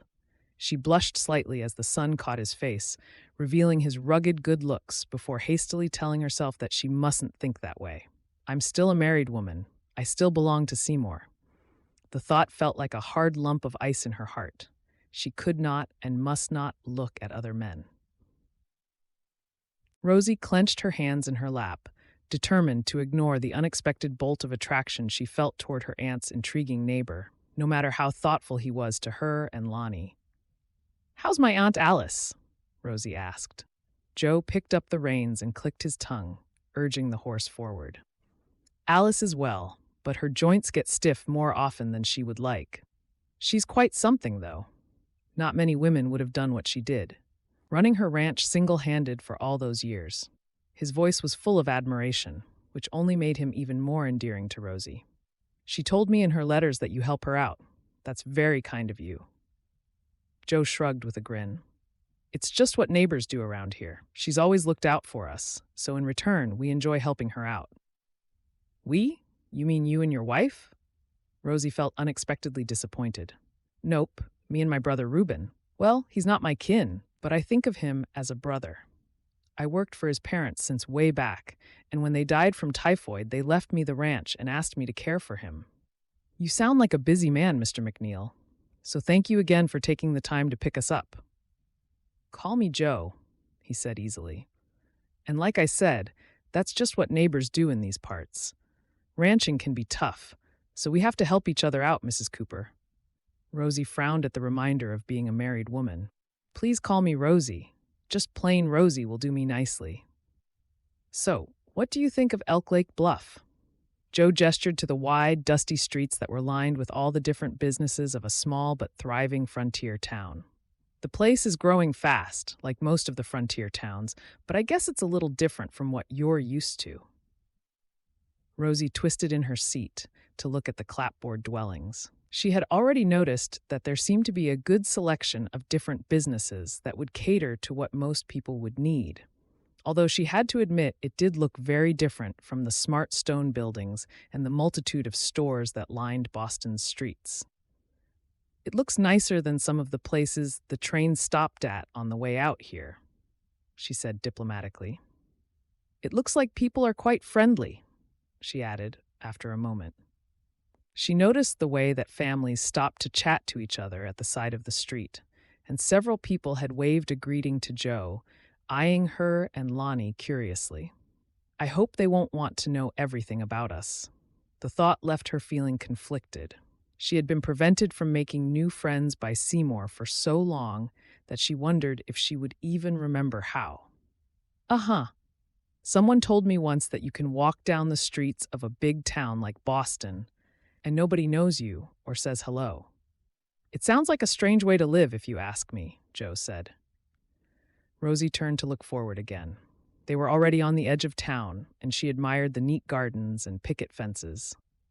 "I just hope that Lonnie and I will make a few new friends here. We had a nice community at the church where I used to go." Joe gave her an appreciative glance that brought the heat to her cheeks again. "I'm sure a pretty young woman like you will soon settle in. Besides, there's a shortage of attractive ladies in all the frontier towns. I expect the single man will be keen to introduce themselves next time they see you in town." Rosie kept her eyes on the scenery, not wanting to meet his gaze. She wasn't sure how to respond to the compliment. "I was thinking perhaps a sewing circle," she murmured. "Well, they have those too." He darted another look at her. "Some of the gentlemen out here use mail-order bride advertisements to find a wife." Joe flicked the reins again, urging his horse into a trot. "I guess as you're a widow, perhaps you already know that," he said casually. "Oh no, I'm not looking for a husband," Rosie replied firmly. She felt a pang of guilt and glanced at Lonnie, but he seemed to be too busy looking at the view all around them to be listening to what she was saying. "You might think very differently of me if you realized that I'm still married and I'm on the run from my abusive husband." The thought made Rosie's eyes cloud with worry, and she bit her lip, not wanting to say any more. "I'm sorry, I didn't mean to pry." Joe grinned at her to show he meant no harm. "I just figured that someone as nice as you wouldn't be single for long. So many ladies head west looking for a husband. I thought you might be too." He paused for a moment and then gave a wry smile. It's on my mind at the moment, you see, because Alice persuaded me to place an advertisement to look for a bride. He grimaced in a way that made Rosie laugh. I'm really not sure if it's the right way for me to go about looking for romance, or if I even have time for it, he added with a chuckle. Rosie nodded with understanding. I reckon Aunt Alice can be quite persuasive when she wants to be. She gazed around at the changing landscape of rolling hills with mountains beyond. It looked idyllic, but her thoughts were still troubled, anchored in her past. No, I'm not looking for a husband. Not right now, she repeated softly, almost as though it was to convince herself. This time, there was a hint of regret in her voice, but she wasn't ready to trust Joe enough with the real reason she had traveled across the country for a fresh start. Do you have a ranch, Mr. McNeil? Lonnie's question broke the moment of awkwardness, much to Rosie's relief. I sure do, Lonnie. It's a decent size, just up ahead, where you can see the dip in the hills. A couple of 100 head of cattle and some working horses. Plus, Reuben has his flock of sheep, and he likes to keep chickens too, as well as a few pigs. Lonnie's eyes lit up. Will Reuben show me the animals, Ma? Maybe I can learn how to help. Rosie raised her eyebrows at Joe, and he nodded. Reuben's always pleased to teach anyone how to care for animals. He's a natural, you'll see. How do you find time to run your own ranch and help Aunt Alice as well? Rosie thought back to the hours Seymour had wasted every day, drinking and gambling instead of putting in an honest day's work. It's our way of life, Joe said with an easy smile. Alice's place is right next door, and it helps that we can share barns when we need to. It doesn't take long for me and Reuben to feed her cattle and check her fences. Still, it's good to know she has you looking out for her. It's kind of you. Not everyone would bother. She's a good neighbor and a nice lady, Joe commented. We don't do badly in return either. Any opportunity to cook us a hot dinner and send us home with some cake, and she'll take it. We think the world of her. Is that why you've come? To help her out now that she's getting older? That's about it. She's the only relation I have left other than Lonnie here. Rosie waited for a barrage of more questions, but Joe just nodded. It was refreshing that he seemed to accept what she said at face value, unlike Seymour, who was always suspicious and would press her for more. It's as good as true, she told herself. She didn't want to deceive Joe, and she did intend to help Alice as much as she could. It's very beautiful here, she said. Are those your cattle up yonder? They look good, Joe smiled. Actually, they're Alice's. We're just arriving at her property shortly, and my ranch is on the other side of it, closer to the mountains. As Rosie watched the stocky cattle grazing, Joe turned the wagon up a well-worn track. A few minutes later, Alice's homestead came into view. Look, Ma, we're here, Lonnie cried. The cabin was built from logs with a wide veranda on two sides. There were several low barns, corrals for horses, and a shed with pigs rooting in the dirt. Chickens flapped and scratched under the apple trees beyond the barn, and a rooster called a loud cock-a-doodle-doo from the top of a wooden coop. Just as Joe pulled the wagon to a halt, a figure appeared in the barn doorway. He was small and lean, not yet broadened into the frame of a man, and his face split into a hesitant grin as he walked slowly toward them. Reuben, come and meet Mrs. Cooper and her son Lonnie. Joe beckoned him closer. Reuben whipped his hat off and turned it in his hands. He lowered his gaze, not quite meeting Rosie's eye. Howdy, Mrs. Cooper. It's nice to have you here. His voice was slow, and it sounded as though he had been practicing what to say. I like Alice very much indeed, and she said I can be in charge of showing your boy some of my animals. Does your boy like animals? He suddenly looked worried in case he'd made a mistake. Rosie stepped down from the wagon and gave him a warm smile. Now she understood why Joe looked after Reuben as though he was a brother. You know what, Reuben? Where we used to live, we didn't have much chance to see farm animals, but Lonnie has talked about it for most of our journey, so we'd be delighted if you could show him around. She knelt next to Lonnie. You be a good boy for Reuben, won't you, son? Lonnie nodded and darted over to Reuben, taking his hand as though it was the most natural thing in the world. Are those your chickens, Reuben? Do they lay real eggs that we can eat? I read about that in a book. Looks like those two will be good friends. Alice hobbled out onto her veranda, and Rosie whirled around to see the woman she had only ever known through their letters. "Are you going to come in out of the wind, Rosie? Come here and let me give you a hug." Rosie didn't need to be asked twice. Her emotions welled up inside of her, and she lifted her skirts and ran up the steps. "Aunt Alice, I can't believe I'm finally here." She gasped as she looked at Alice's twinkling brown eyes and her high forehead. The likeness to her late father was so striking that it brought tears to her eyes. Alice chuckled and tucked her hand into the crook of Rosie's arm. "You look a lot like your pa," she said. "But then, folks used to say I did too, even though he was my baby brother, so we have something in common already. How are you? I'm sorry I didn't give you much notice about our arrival." "It's no trouble, dear." Alice leaned on her cane and thumped toward the door. "It's warm inside, and I've just made a pot of tea. Joe, tell the boys to come in as soon as they've collected the eggs. Reuben works too hard. He's hardly stopped all day because he's spotted coyote tracks, and he's worried they might get the chickens." Entering the cozy log cabin felt like a welcome embrace to Rosie. The fire crackled in the hearth, and a clock ticked on the mantel shelf. The furniture was plain but homey, and a small dog jumped up from a rag rug to sniff her dress, her tail wagging so hard it made her body wiggle.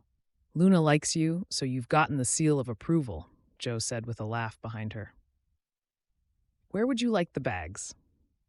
"In the room next to mine, please, Joe." Alice gestured toward a short hallway that led off the main living area. The room was full of the rich aroma of a meat stew, and Rosie suddenly realized how hungry she was. It was a long time since she'd eaten her last piece of bread on the train. "I'm going out to check the fences." Alice started pouring out 2 cups of tea. "Don't be too long. You and Reuben will eat with us tonight. I've made beef and potatoes and stewed apples for after." It was more of a good-natured command than an invitation. "Wouldn't miss it for the world." Joe caught Rosie's eye and winked as they shared a moment of appreciation for the old lady. "See, I told you she looks after us." Once Joe had left, Rosie took her shawl off and sat at the table. "Thank you for letting me come here, Aunt Alice. I'm so grateful for your help." Alice pushed a cup of tea toward her and rested her cane against the table, sitting down next to her. "I always knew this day would come. Seymour's pa was a wrong un, and I'm guessing he turned out to be as well. He fooled Mama and Papa, and me, Aunt Alice. We all thought he was so charming." Rosie sighed. There was no point in hiding the truth. "He sold the business because of his debts, without even telling me, and he's fallen in with a bad crowd. Mr. Elliott and our bank manager told me that even if I sell the house, it still won't cover what he owes from his gambling." She took a sip of tea before continuing. "If it had just been me who bore the brunt of his temper, I could have coped, but not when he started on Lonnie." Rosie's voice cracked with emotion, and her eyes filled with tears. "I thought as much," Alice said with a heavy sigh. "I'm only sorry you had to find out the hard way what a horrible man he is." "He wasn't, to begin with." Rosie dabbed her tears away. "I really did love him to start with, Aunt Alice. I wanted to believe that he might mend his ways, and I kept hoping things would get better." Alice snorted. "Men like him rarely change, my dear. If you want an example of what a gentleman should be like, look at Joe. He's honest and hard-working, and he would defend the people he loves, like young Reuben, with whatever it takes." Her eyes twinkled as she struggled back to her feet. "He'd make a fine husband, Rosie. That's something to bear in mind." Rosie shook her head sharply. "I'm still a married woman, so I couldn't consider it even if I wanted to. Which I don't," she added hastily. "Thomas Elliott is looking into whether the marriage could be dissolved, but I doubt it will come to anything, even though Seymour has frittered away everything Papa ever worked for." "Let's hope your friend Thomas can find a way out for you," Alice muttered. She started chopping up some potatoes, dropping them into a pan of water. "I haven't told Joe about Seymour. He thinks I'm widowed." Rosie sighed. "Seymour took his belt to Lonnie a few weeks ago. For nothing. He's a vile, drunken brute. Lonnie doesn't even mention him anymore." Alice put the potatoes on the stove and patted Rosie's shoulder. "Perhaps it's for the best if Lonnie forgets about him. And you too, Rosie. Put Seymour out of your minds and make the most of your new life here. I won't mention anything about him to Joe and Reuben. The fewer people who know about your past, the better.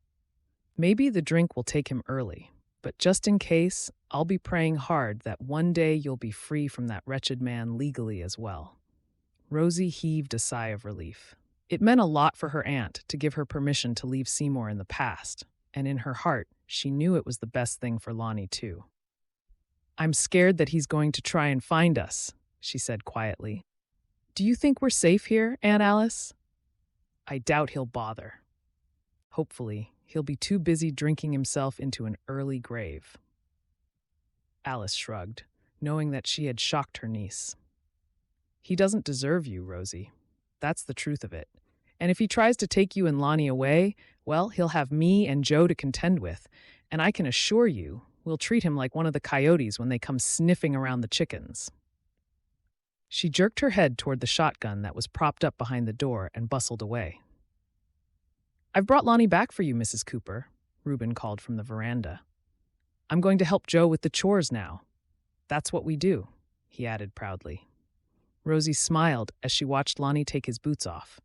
He looked happier already, which made her feel better about her decision.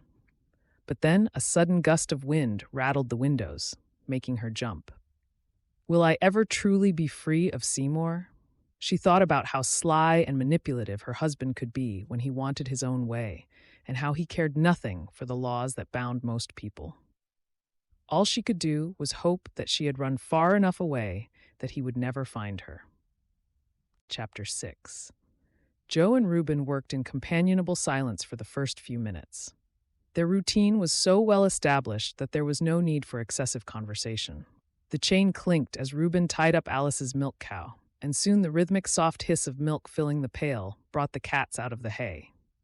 They sat patiently, their tails twitching every now and again when a mouse rustled. Outside, Joe pumped water into the trough and then carried buckets of it across the yard to fill the troughs in the corrals. Alice only had 3 old horses now, but Reuben had taken an interest in breaking in mustangs lately, so there were always plenty of animals needing hay and water. It was something that Joe and Alice encouraged him to do. Watching him work with the wild horses and gradually tame them to become good stock horses was magical to see, and they figured selling them on would be a good way for Reuben to earn some money of his own. "Did you get a decent amount of milk from the cow?" Joe went back into the barn just as Reuben was standing up from the milking stool. "Yes, sir. There's enough for the cats and for Mrs. Garton." Reuben tipped some of the foaming milk into a pan, and the cats scampered over, mewing loudly before daintily lapping it up. "And you've shut the chickens up for the night?" "Yes, sir." "Ain't no coyote going to get into their coop. I've made sure of it." Joe nodded. He didn't really need to ask Reuben, but they had done it for so long that it had become their habit, checking off each job on their fingers. "It's just hay for the cattle and horses left to do then." He handed Reuben a pitchfork. "Alice has invited us to stay for dinner." Reuben loaded his fork with hay and hefted it onto his shoulder, the way Joe had taught him, and they crossed the yard, heading for the outdoor animals. "Lonnie's real helpful, and he liked seeing the chickens," Reuben commented. He huffed with the exertion of tossing the hay over the fence, and then smiled as the horses came trotting eagerly toward them. "Mrs. Cooper is pretty. I never knew that Mrs. Garton was an aunt." "Me neither." Joe scratched the neck of Alice's old saddle horse, Star. She was going gray on her muzzle, but would be perfect for Rosie if she wanted to learn to ride. As Reuben returned to the barn for more hay, Joe leaned on the fence, thinking about the new arrivals. The moment he had first seen Rosie standing on the platform, he had been struck by how self-contained she seemed, and the journey back in the wagon had only served to confirm her reserved demeanor. He understood that everything was new and different, but it was as if she couldn't allow herself to let her guard down. He wondered absent-mindedly what it was she was guarding against. He was more used to Alice, who had no reservation about expressing herself freely, whether it was hollering across the yard or roaring with laughter at something she found amusing. But Rosie was something else. Elegant, beautiful, and a closed book to him so far. Maybe that's what city folks are like. Joe's hand went to his coat pocket, and he felt the slip of paper under his fingers. It was the receipt that Mrs. Jukes had given him earlier that day. "I shouldn't have rushed into it, Star." The mayor's ears flicked forward as Joe spoke. "I thought I was doing the right thing going back today to Mrs. Jukes today, but now I'm not so sure." He shook his head with a rueful sigh. After reading through the details of the women who wanted to come west to look for husbands that Mrs. Jukes had given him, he had gradually come around to the idea of placing an advertisement of his own. He had called into the matrimonial bureau before going to fetch Rosie from the station, and Mrs. Jukes had been only too keen to help him write his advertisement. "It will go in the newspaper by Friday, and you should receive some replies within the next few weeks, Mr. McNeil. I have very high hopes that you'll find yourself a bride before winter arrives." Mrs. Jukes had clasped her hands together with a delighted sigh. "Another happy couple for Elk Lake Bluff. I do so enjoy bringing people together." But now, just a few hours later, Joe was regretting his haste, not because he didn't want a wife, but because he couldn't deny that he felt a spark of attraction toward Rosie. "Nothing runs smoothly, does it?" he muttered, giving Star one final pat on the neck. "The day I place an advertisement for a bride, Rosie Cooper arrives, but she's adamant she's not looking for romance." Inside the cabin, Joe and Reuben hung up their coats and lined their boots up next to the door. The light was fading outside, and the smell of food made Joe's mouth water. He was more than happy to be paid for the work they did with good company and hearty food, especially if it gave him a chance to get to know Rosie better. "Sit at the table with Lonnie," Alice called. "Rosie has made tea to warm you up, and I'll serve the food in a minute." Joe noticed that Rosie had already donned an apron and was bustling around in the kitchen, clearly keen to start helping straight away. "Would you like tea, Reuben? And you, Joe?" Rosie brought the teapot to the table, where 5 mugs were already lined up. The soft lamplight made her honey-colored hair gleam, and her cheeks were pink from the heat of the stove. "Yes, please, Mrs. Cooper." Reuben watched her with open admiration and turned to smile at Joe in the innocent way he had when he liked someone. "Call me Rosie?" The corner of her mouth lifted in the hint of a smile, but Joe could tell there was a certain wariness about her. He reminded her of the Mustangs when Reuben first started work with them, as though she was half expecting something bad to happen. "What was the journey like?" Joe asked as he took the mug of tea she passed him. "Long, slow, but the other passengers were friendly, which helped the time pass. And I'm grateful that Lonnie and I got to see so many interesting views along the way. It's remarkable that we can cross the country by railroad." "Joe said you lived at a place called Boston before. Is it like Elk Lake Bluff?" Reuben asked as he gulped some tea down. "Not one bit," Rosie replied with a chuckle. She placed the cutlery on the table in 5 settings. "It's noisy and busy, with carriages and dray wagons on the streets at every hour of the day and night, and more people arriving on the ships every day looking for work. But it's not all bad. There are theaters, and you can go to the opera and restaurants." "I hope you won't find it too quiet here," Joe said. "I don't mind peace and quiet.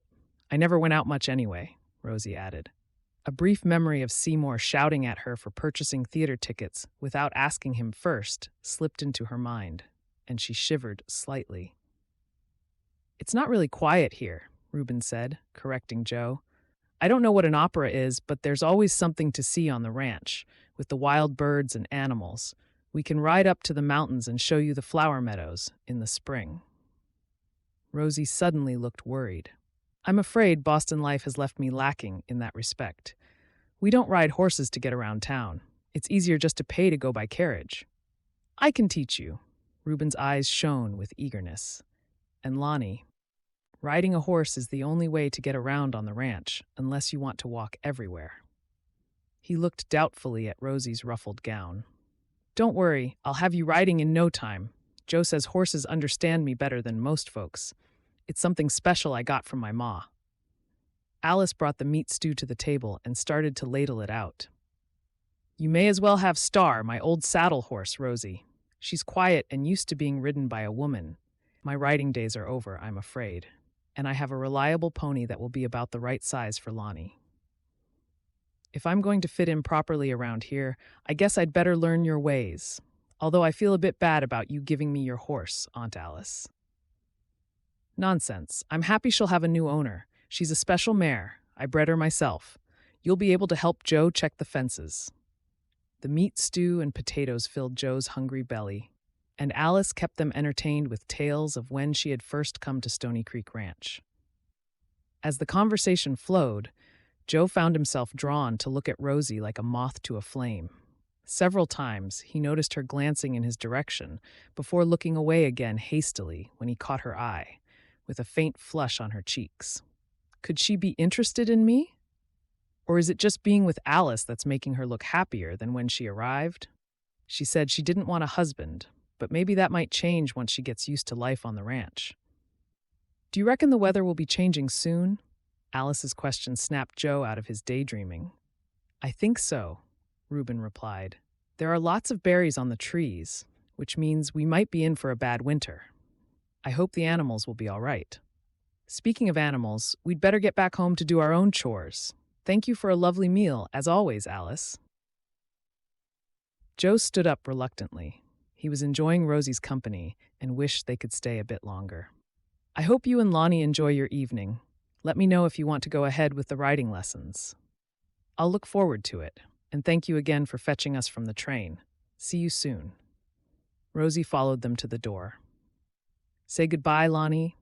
Lonnie jumped up and hurried to the veranda.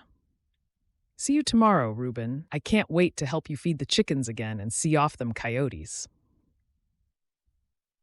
As Joe and Reuben rode up the hill a few minutes later, Joe could see that Rosie was still standing on the veranda, silhouetted against the light spilling out from the window behind her. Her face was slightly upturned as though she was waiting to see the first stars come out. He tipped his hat, not expecting her to respond, but after a brief pause, Rosie lifted her hand and gave him a wave back.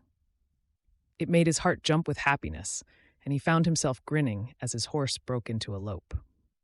2 hours later, Joe flopped wearily into his armchair. Reuben had stoked the fire and added fresh wood, but somehow their homestead never felt as cozy as Alice's. He had never given it much thought before now. The place did fine for him and Reuben, but now he saw it with fresh eyes, imagining what Rosie would think if she saw it.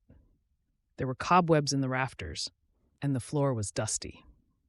Joe had to admit that it had been Reuben's ma, Laura, who had made the place homely, and he had rather neglected it since he'd moved in to care for Reuben after his parents died. I think we should get up early and give the place a good clean tomorrow, he said, looking at Reuben over his coffee. In case Rosie comes to visit? Joe raised his eyebrows. He'd forgotten that Reuben was often good at knowing what was on his mind. Other folks might say he was simple, but Joe knew that Reuben could be remarkably astute at times. Well, it wouldn't harm to tidy the place, would it? And yes, Rosie and Lonnie might come and visit. You can show Lonnie the injured birds that you rescued. Reuben picked up a knife and started whittling a piece of wood. I'm making a splint for the crow. See if her wing will mend. I hope they do come and visit us. I like Rosie. She's kind and gentle. Uh-huh. I like her too. Joe smiled again, remembering the small wave when they left. Are you going to get married to her soon? Reuben's blue-eyed gaze was mild, as though it was obvious that they would. Married? Joe coughed as his coffee went down the wrong way. She only arrived today, Reuben. I mean, I like her, but we only just met. Reuben shrugged. When I see a Mustang I like, I already know we're going to get along just fine once it learns to trust me. People are a little different, Joe said gently. He thought about it for a moment. Or maybe not so very different. Well, I'd like to have Lonnie as a brother, but I guess having him as a neighbor will do until you ask her, Reuben replied, resuming his whittling. She's very pretty, and Mrs. Garton said it was about time you had a wife. Being pretty isn't the only thing that matters, Joe said thoughtfully, pouring himself another cup of the strong, dark brew. He wrapped his hands around the tin mug. A man and a woman have to know they get on well, like your ma and pa did. Getting married is a big step. You mean like me and Lonnie getting on talking about chickens? Kind of like I wouldn't want to be friends with the Franklin brothers because they only like drinking whiskey? A faint frown appeared on Reuben's forehead as he tried to follow Joe. Exactly. A husband and wife need to have things in common, and know what's in each other's hearts on the inside. The more he was speaking, the more Joe felt confused. He had never felt such an instant attraction to a woman, yet known so little about her. It didn't make sense. "Seems like you just need to spend some time together, then," Reuben replied sagely. "When I'm breaking in a Mustang, I just spend time in the corral with it." He yawned and put his knife down. "I'm going to bed. I'll light the fire early if we're cleaning the house first thing." "Good idea." Joe yawned too, but he wasn't ready to turn in quite yet. "How do you know if someone would make a good wife?" Reuben hovered in the doorway. "I miss Ma and Pa, but it would be nice to have a proper family again." Joe sighed. He'd been thinking the same thing, which was why he'd placed an advertisement at Juke's matrimonial bureau. But courting someone by letter seemed fraught with difficulties because whoever he ended up with, he wanted to be sure they would be as fond of Reuben as he was. He leaned back in his chair and crossed his feet on the hearth to warm his toes. "I guess the main thing is whether we love each other, and then whether she would want to live on a ranch. Not everyone would want to cook and clean, not to mention helping out with the ranch chores." Another thing occurred to him. "We'd have to agree about whether we want children, too. It's pretty complicated. Good night, Joe." Reuben turned to leave, thinking about what he needed to do in the morning. "Rosie already lives on a ranch, and she makes a nice cup of tea." His final comment drifted back to Joe, making him smile. If only it was that simple, Joe thought. Chapter 7.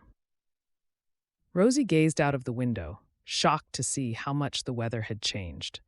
When she had gone to bed the night before, the full moon had lit up the sky, but overnight a storm had blown in from the west, and now the landscape looked very different. She took a sip of her coffee, glad of the warmth of the cup in her hands. Outside, she could see the trees thrashing in the wind, and the rain rattled down on the roof of the cabin. "You're probably not used to experiencing the seasons the same way that we do here," Alice said. She looked up from the thick calico dress that she was mending by the fire. Even though the lamps were lit and it felt cozy indoors, Rosie shivered slightly. Her aunt was right. She had always felt more removed from the elements in the family's townhouse in Boston. "Does a storm like this not frighten the animals?" she asked. "Yes. Sometimes a storm will frighten them. But the work on a ranch never stops for anything, so we just have to deal with things as best we can." Suddenly, Rosie sensed a thud beneath her feet as a crack of thunder boomed out. Almost at the same second, the sky lit up as a jagged fork of lightning slashed across the dark clouds, making her jump, and the rain fell even heavier on the roof. "How have you found your first week here?" Alice asked her.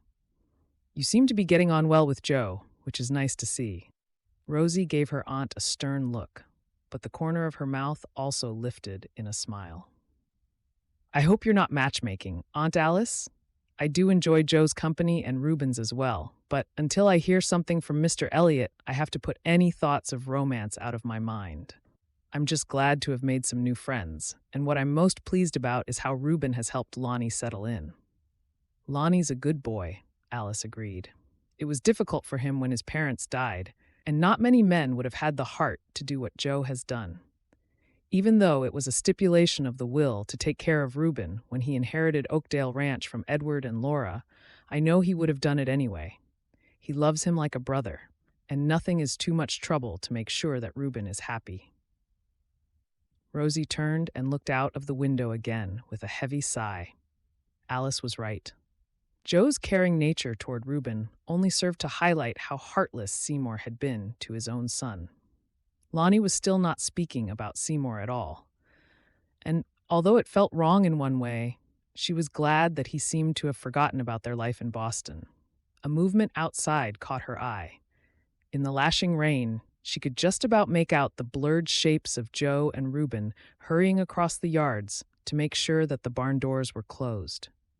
"Do you think I should go out to help with the chores?" "I think Joe will have everything in hand, dear. Why don't you and Lonnie make a start on preparing the food for lunch while I finish the mending? I expect Joe and Reuben will be happy to eat with us, seeing as they're here already." Rosie hurried to her bedroom.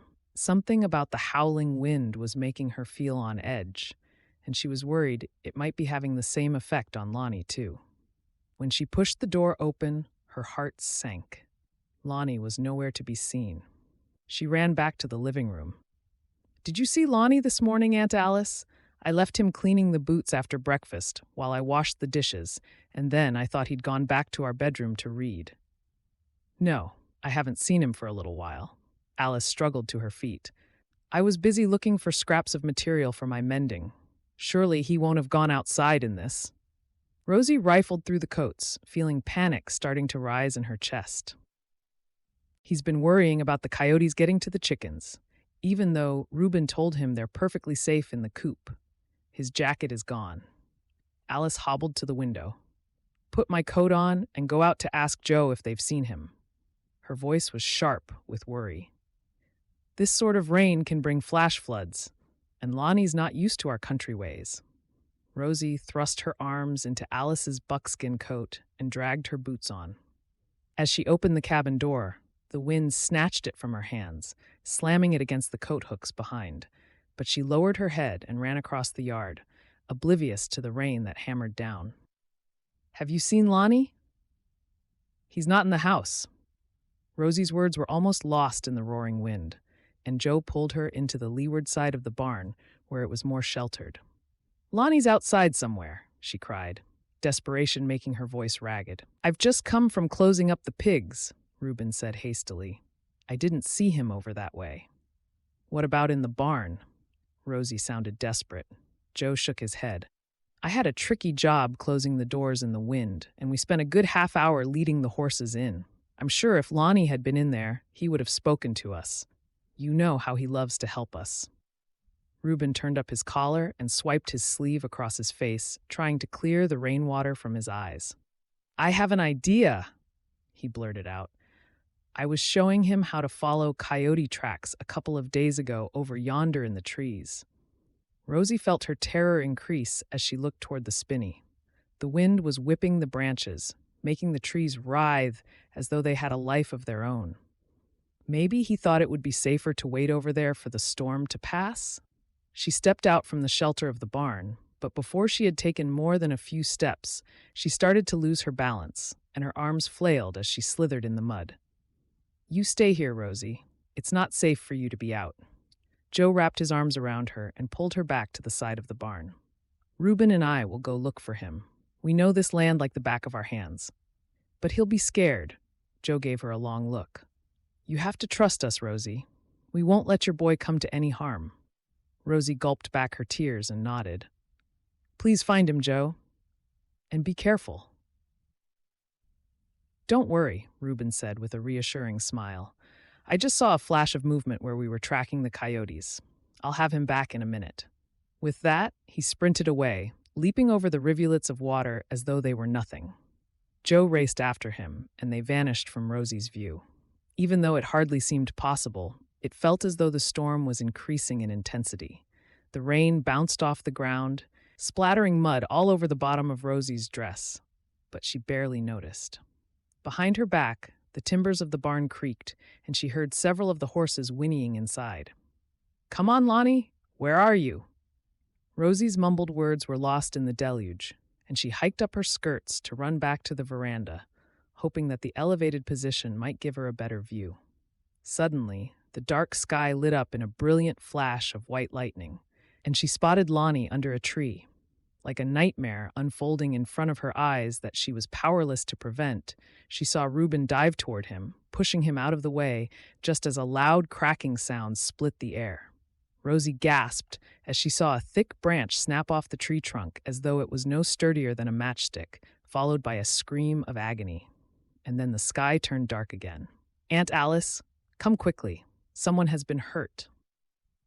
Rosie's heart hammered with fear as she saw Joe reappear out of the gloom, striding toward them. His head was bowed against the rain, and Reuben lay limp in his arms. Behind him, Lonnie clung to his coat, his face ashen with fear. She ran down the steps to help, taking Lonnie in one hand and rushing back to hold the cabin door open. "Bring him inside," Alice ordered, not mincing her words.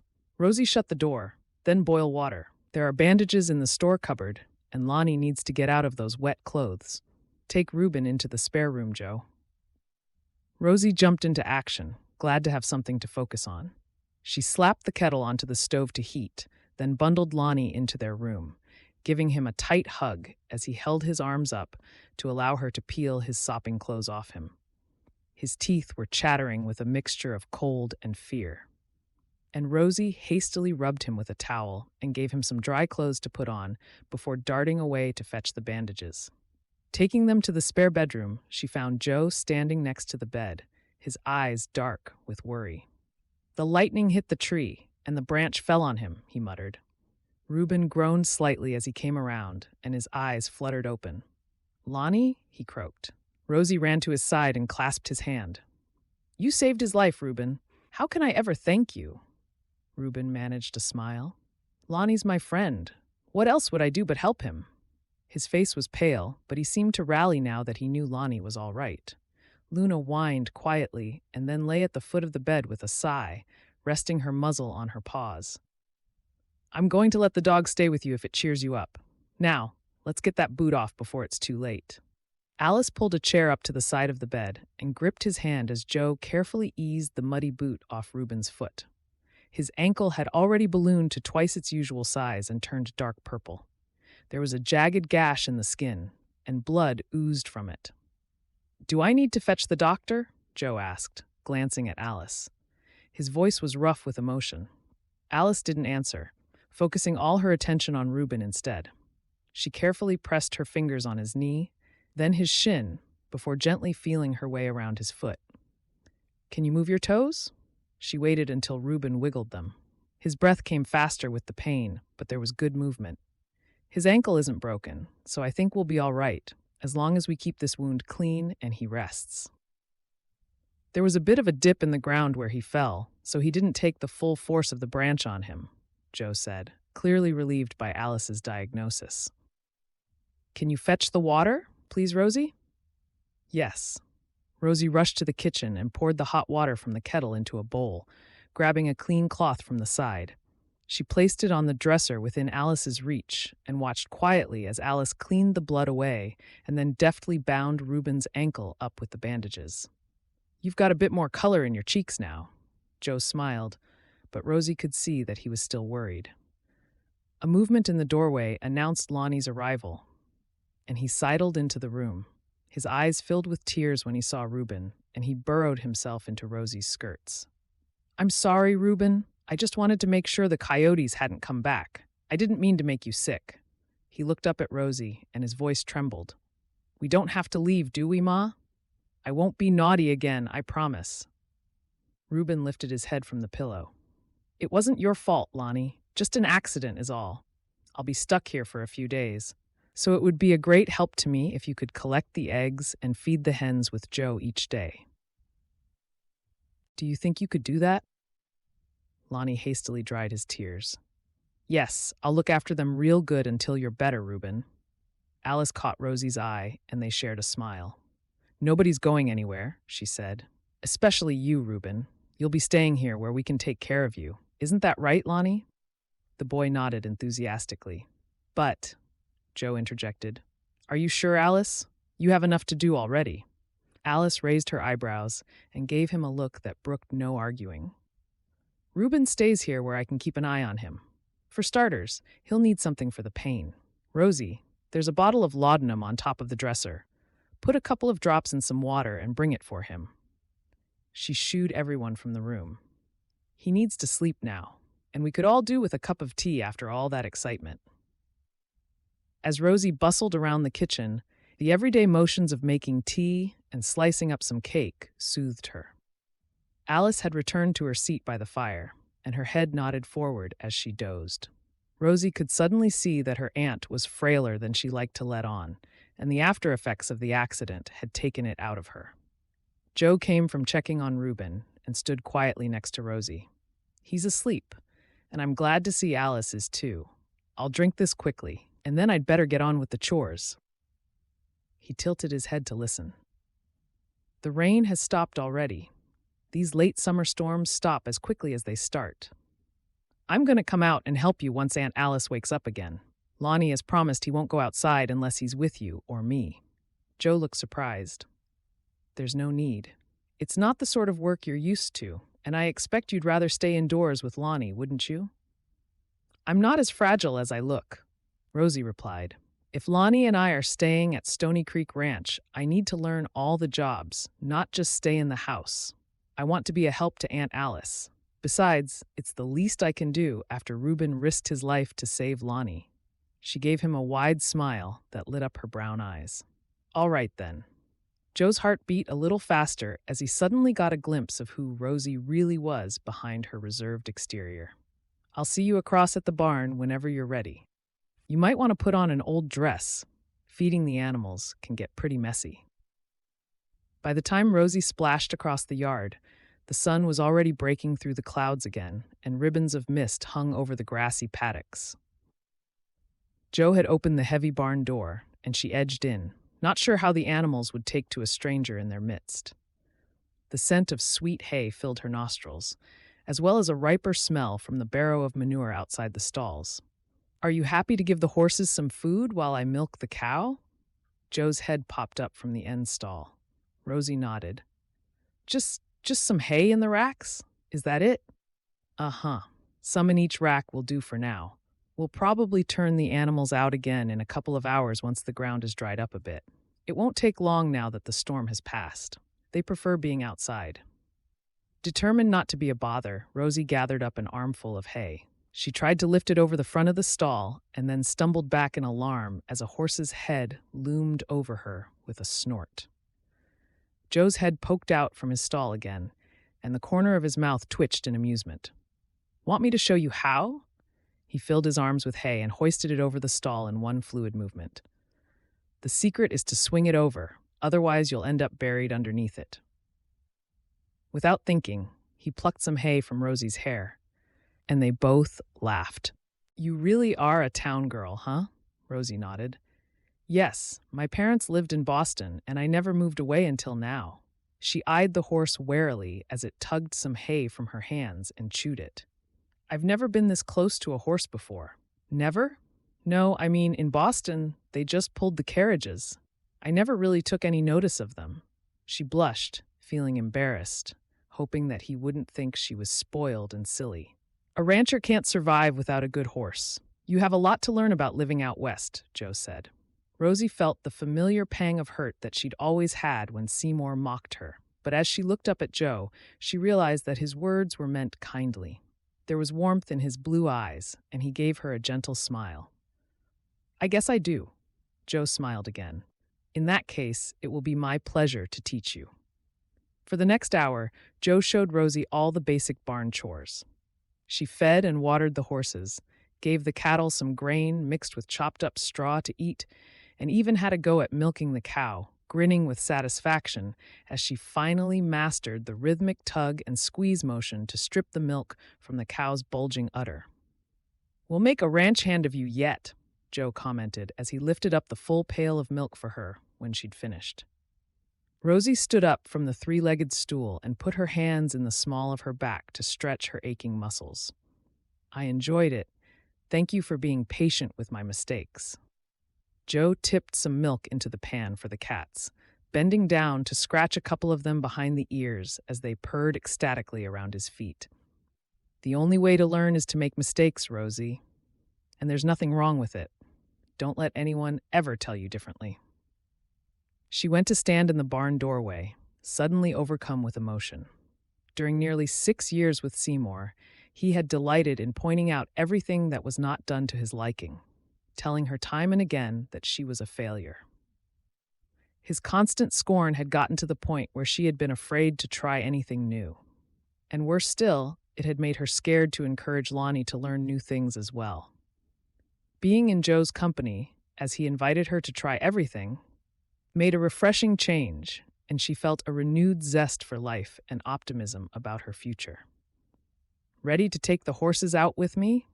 Joe handed her a rope. I'll show you how to make a head collar, and you can take Star out. It will be good for you to get to know her, ready for your riding lessons. Rosie nodded. She could smell the faint scent of leather and tobacco on Joe's shirt as the sun warmed them through the doorway. And the memory of his arms around her earlier that day in the storm made her tongue-tied. As he handed her the rope, She fumbled, and it fell to the ground. They both bent to pick it up at the same time, and their fingers brushed together. Instead of pulling her hand away, Rosie found herself wishing the moment would last longer. Standing up again, Rosie gazed up into his blue eyes and felt her pulse quicken as an unspoken spark of emotion passed between them. "I'd like that," Rosie stuttered. She turned and walked to the stalls to cover her confusion. Is this what falling in love feels like? As the question darted through her mind, her eyes lit up with a surge of hope that only the horses could see. Chapter 8. Boston, Massachusetts. Oliver Waring leaned over his large walnut desk and shook his head. "I'm sorry, Seymour, but we have no further use for your services as our warehouse manager." "I beg your pardon," Seymour said, looking astonished. "Are you giving me the sack?" "I sincerely hope not. I've worked very hard for you these last few months, and I used to have my own business. I'll have you know," Oliver sighed. "Yes, I am fully aware that you had your own business, Seymour, and that you ran it so badly that you had to sell it to cover your debts.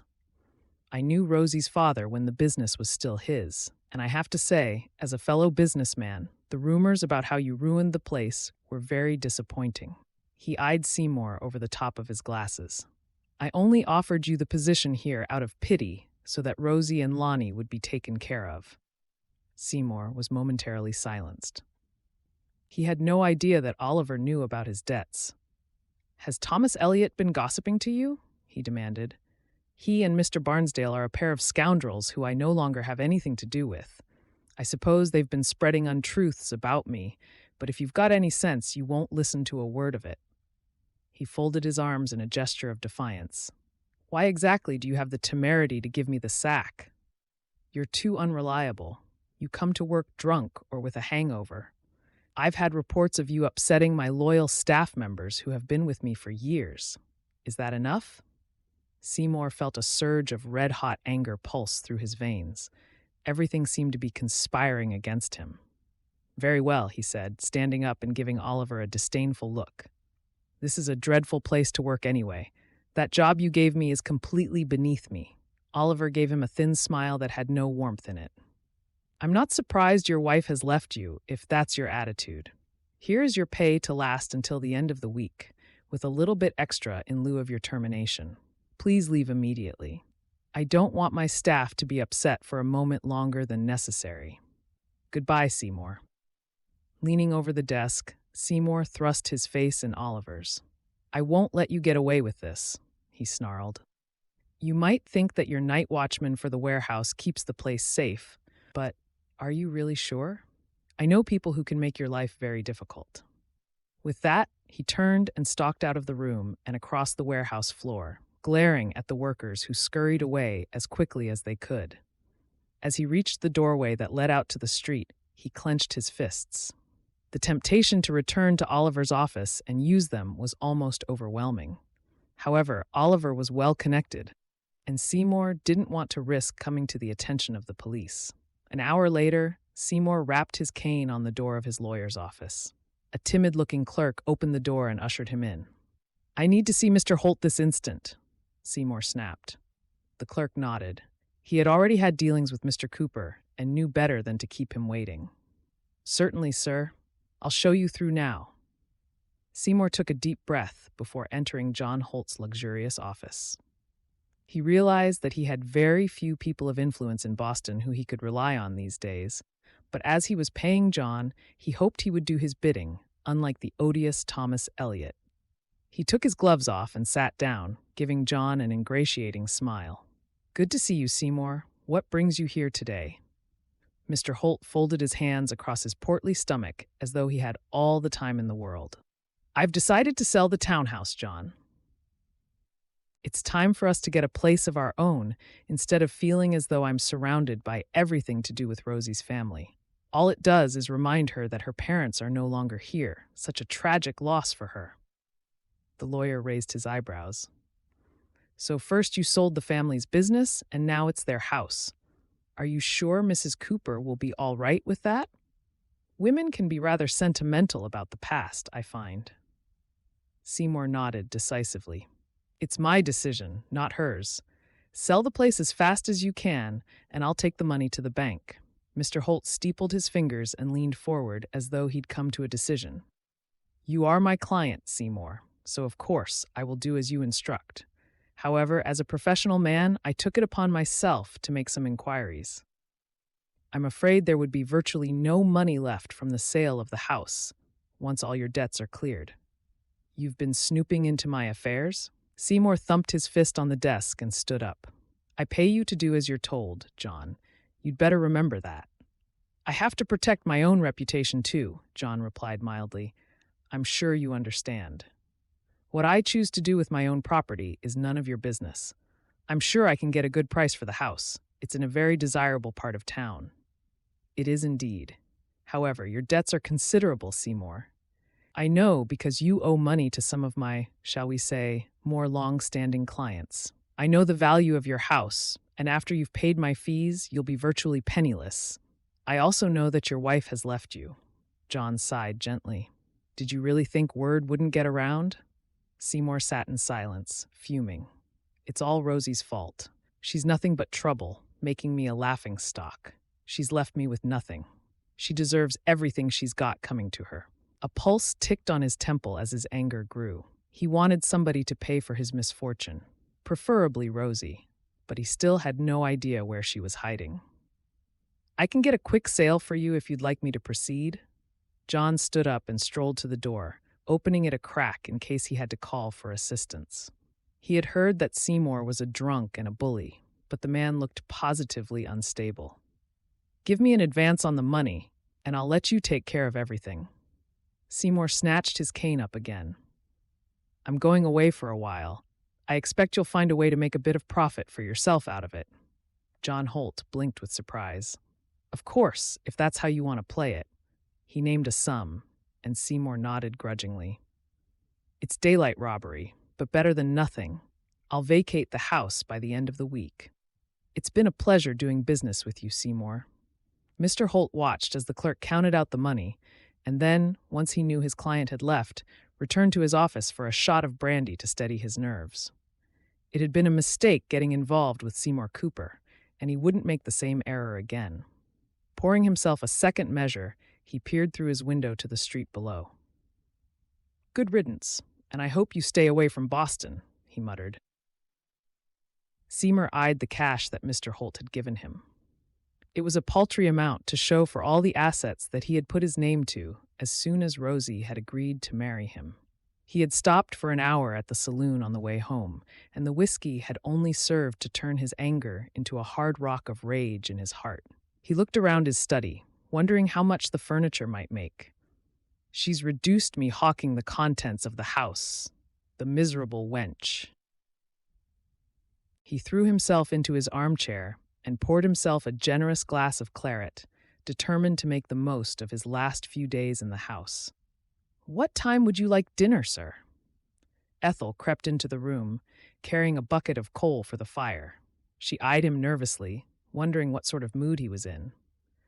Cook wondered if you'd like to eat by the fire tonight. It's rather chilly in the dining room.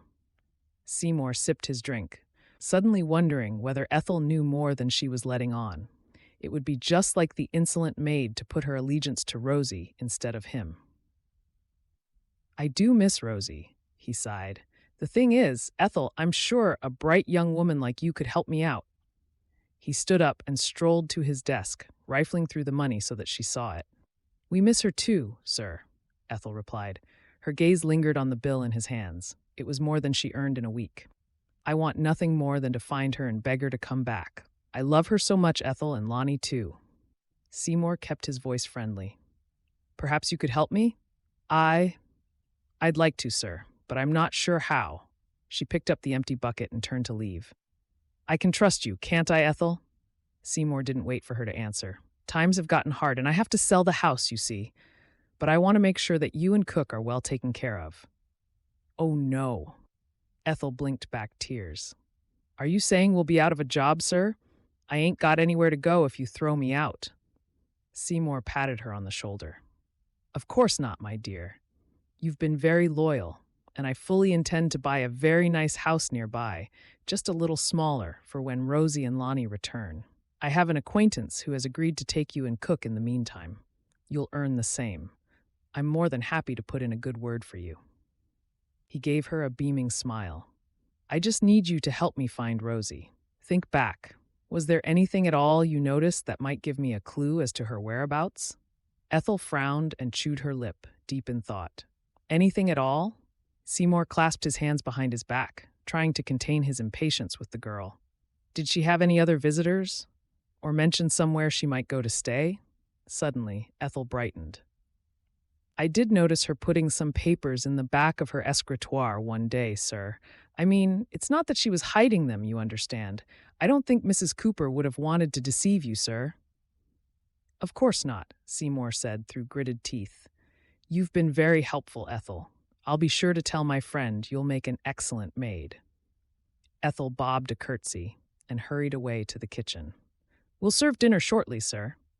Seymour barely noticed the food he was eating as his mind whirred with thoughts of Rosie's betrayal. After finishing his sponge pudding, he waved Ethel away. "That will be all. Thank you. You may go to bed early tonight." Seymour took a glass of port from the sideboard in the dining room into Rosie's study and closed the door firmly behind him. As soon as he had the place to himself, he knelt down and wrenched open all the drawers of the escritoire, scattering Rosie's writing paper and books with no regard for whether they got damaged. "Hiding things from me, were you?" he grunted with the exertion, working through every nook and cranny with methodical precision. Finally, his fingers found what he was looking for: the hidden compartment. He leaned in, stretching as far as his hand would reach, and then scowled as he realized it was empty. "Wretched maid, giving me useless information. There's nothing here," he mumbled. Pushing his arm further in, his fingers suddenly felt a scrap of paper.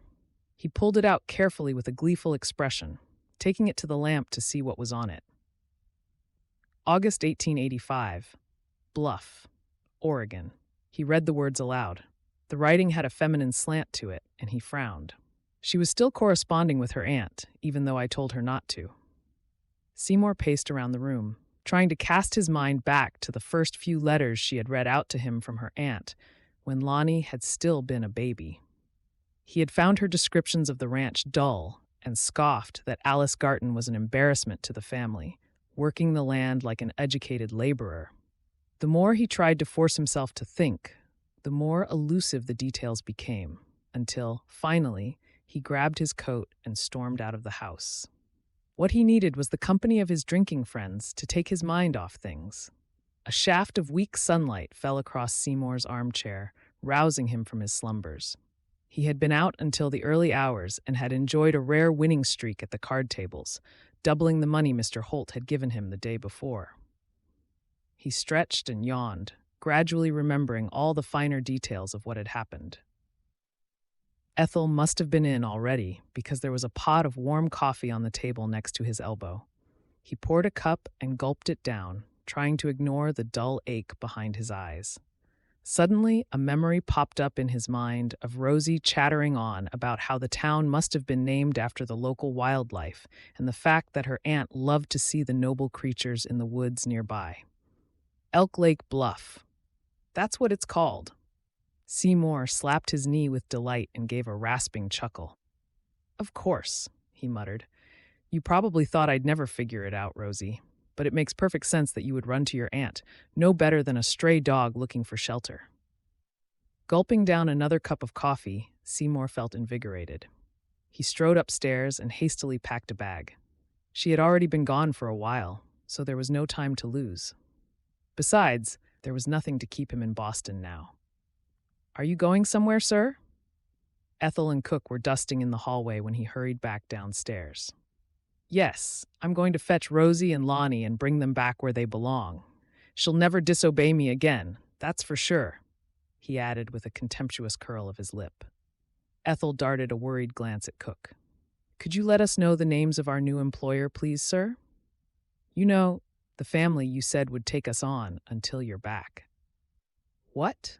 Seymour was already at the door, letting himself out. He shook his head as though the maid was deluded. "I don't have time to fuss around after you two. Mr. Holt, my lawyer, will be selling the house in the coming days. You'll find another position soon enough, I'm sure."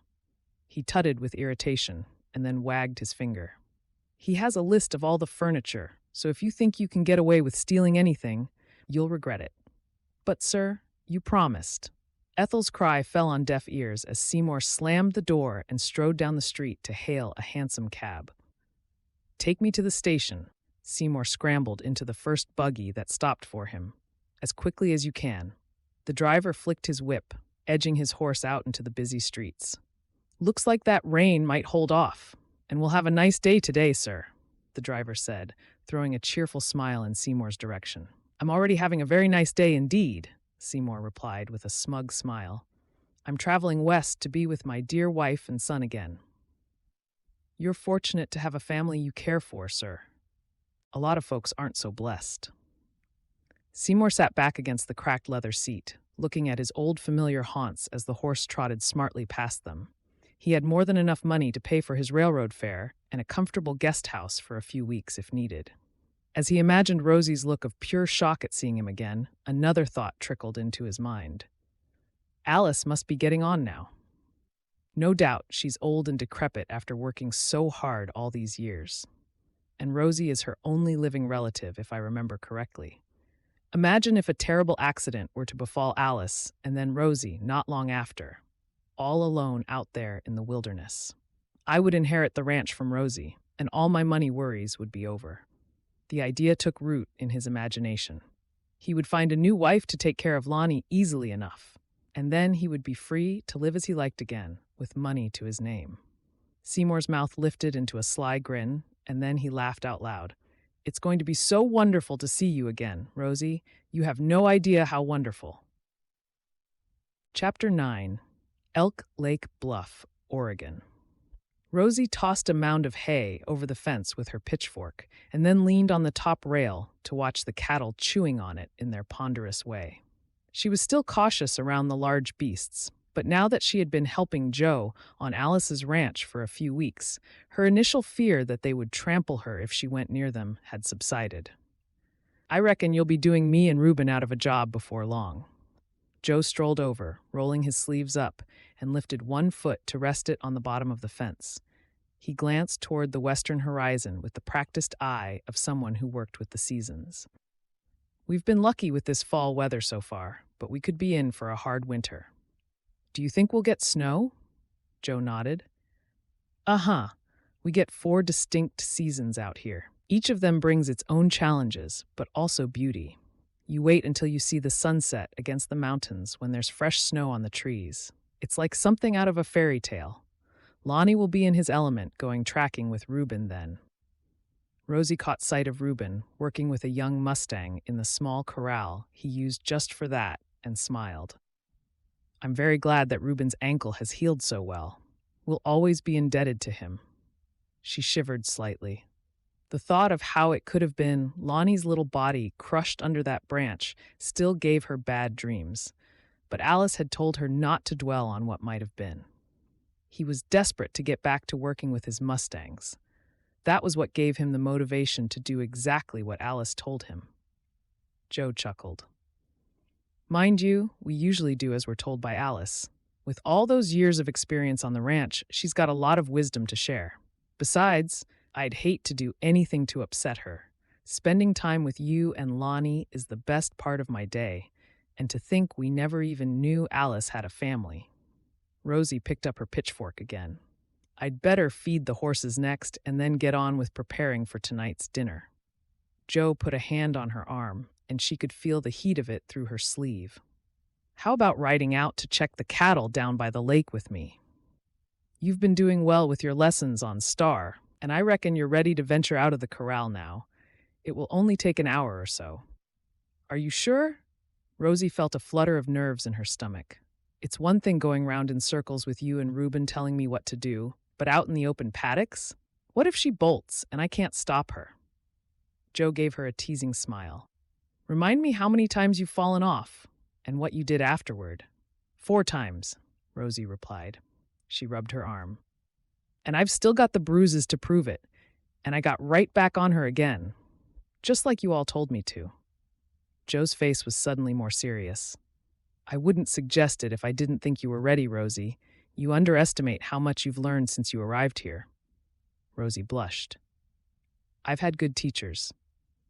She looked back toward the cabin, where Alice and Lonnie were peeling apples on the veranda, enjoying the mellow sunshine.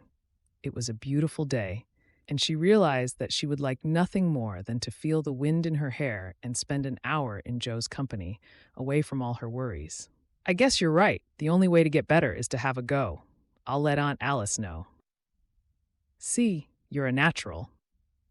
Sometime later, Joe circled around on his gelding and reined him back to a more sedate trot so he could ride alongside Rosie. I think all the credit should go to Star, Rosie said with a wry smile. She patted her mare's neck. Aunt Alice said she would look after me.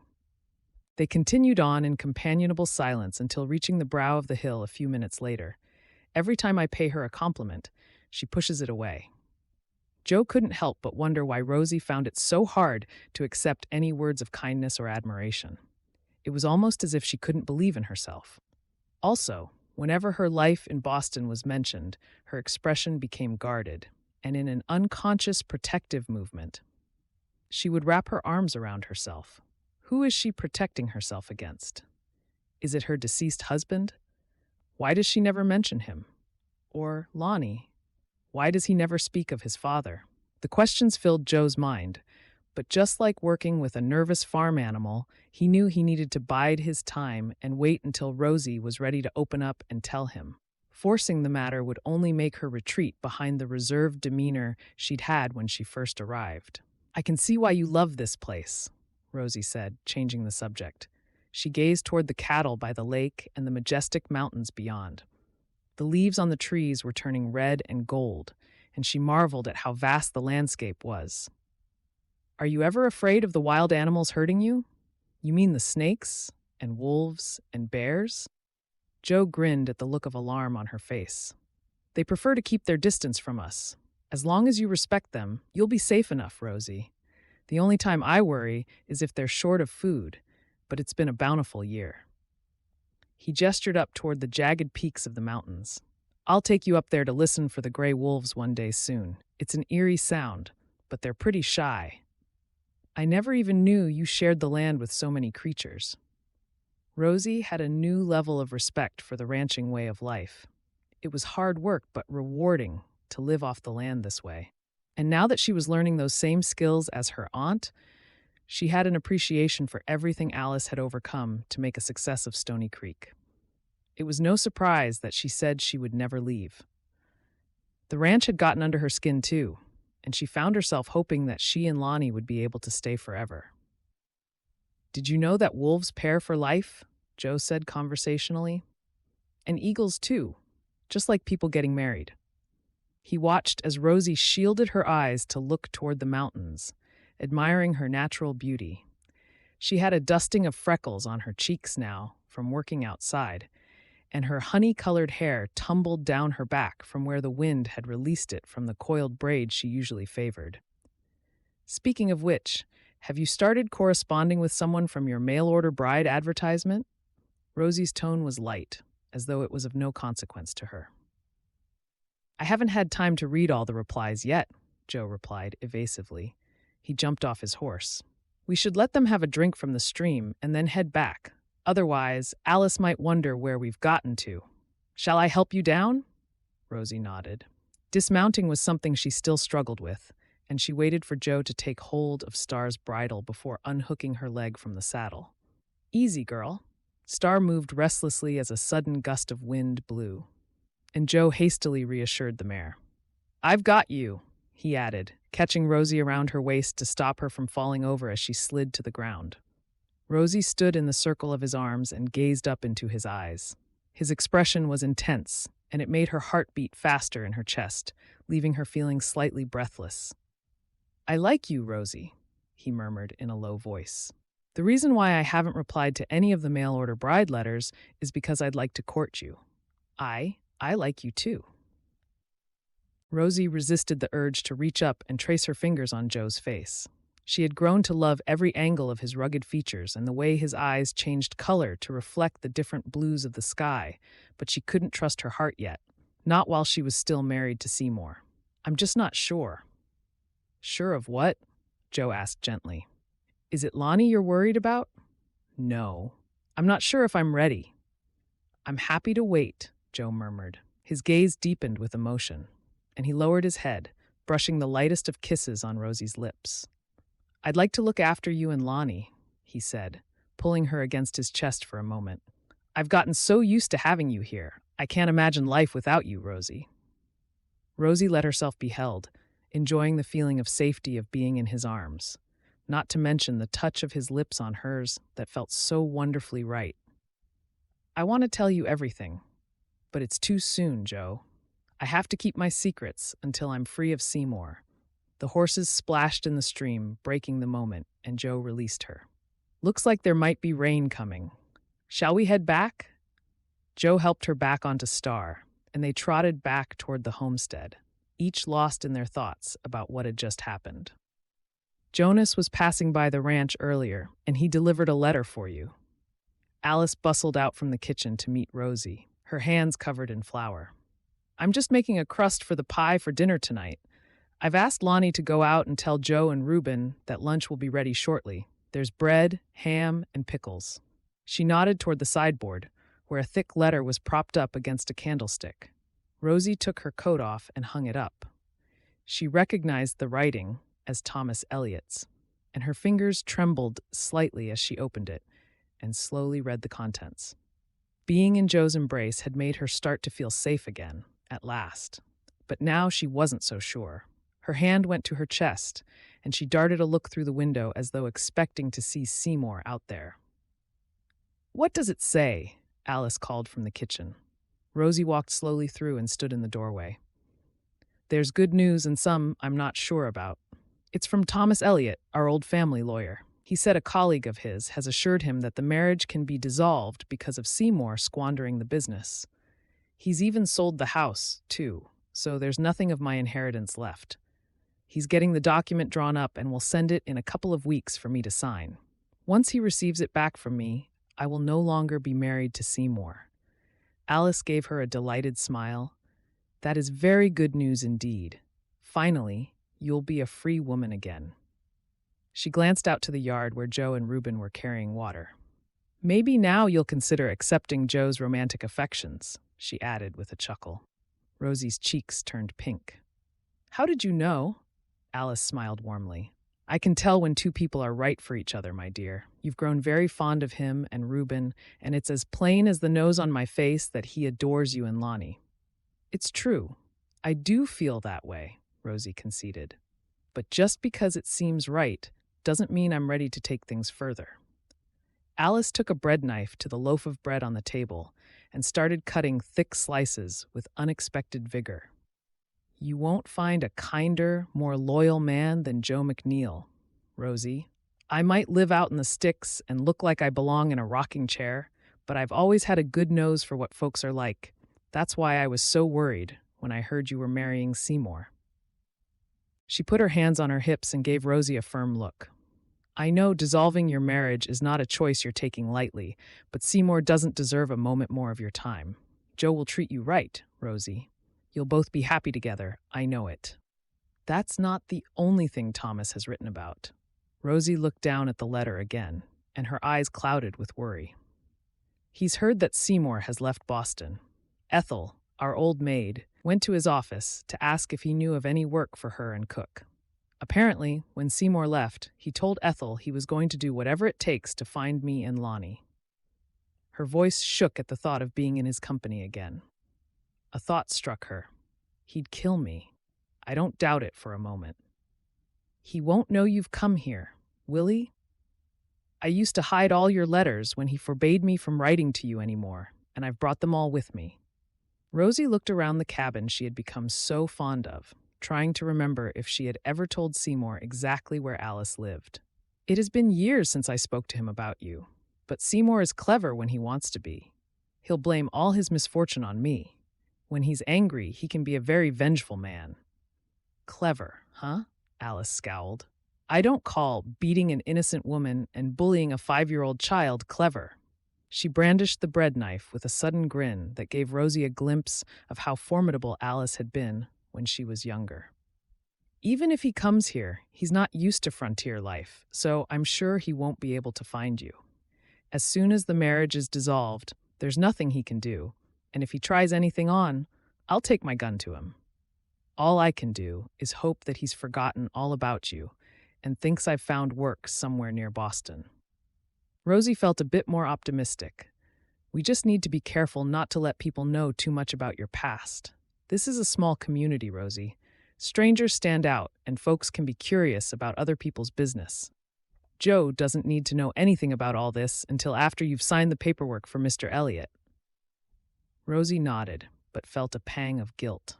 Not being completely honest about her situation was too close to lying for her liking. I hate deceiving him, Aunt Alice. It doesn't feel right. I quite agree, Alice said, patting her arm. And the minute you know the marriage is over, you can tell him everything. It's just a few more weeks. If you were already courting properly, I wouldn't suggest it. But Joe's a gentle soul beneath that rugged exterior, and he'll want to take things slowly with you, I'm sure. Rosie brushed a finger over her lips, remembering his kiss. As much as she wanted to run outside and show him the letter to explain everything, Aunt Alice was right. She just had to bide her time until Thomas's next letter came. Then she could sign the documents, and everything would be solved. She would be free to commit to Joe with all of her heart, the way she longed to be able to do. A gust of wind caught the hem of Rosie's skirt as Joe, Reuben, and Lonnie opened the door to come in for lunch. Lonnie's excited chatter provided a welcome distraction from her thoughts about Seymour, and she quickly put the knives and forks on the table and poured some water out. Reuben's working with a new Mustang colt, Ma, and he promised he's going to show me how he breaks him in. Lonnie looked every inch a ranch boy now, with his brown shirt and farm boots, and Rosie was sure he was getting taller from the hearty food Alice served. Well, you be sure to listen to exactly what Reuben says, Lonnie. Rosie lifted the cowboy hat from his head and tousled his hair. Remember, they're not like the pony you're learning to ride on, Joe nodded. Mustangs are still wild animals until they get used to being ridden, Lonnie. They can be unpredictable, especially if something frightens them. I know Reuben will tell you all this, but it doesn't harm to hear it from me and your ma as well. I know, Lonnie said solemnly. He sat next to Reuben and looked up at him, full of admiration for the older boy, who he followed like a shadow. I'm very careful to stay outside the corral. He sneaked a crust under the table for Luna, and the dog's tail thumped as she wagged, making Lonnie grin. He's got a good way with the animals. Reuben gave her a reassuring smile. He'll make a fine rancher one day. All through the meal, Rosie hardly took her eyes from Joe's. His easy way with Lonnie and Reuben was like a balm to her worries about whether Lonnie would be all right if she ever married again. When Joe caught her eye, Rosie could feel the color rising in her cheeks. His warm gaze and rugged good looks made her pulse beat a little faster.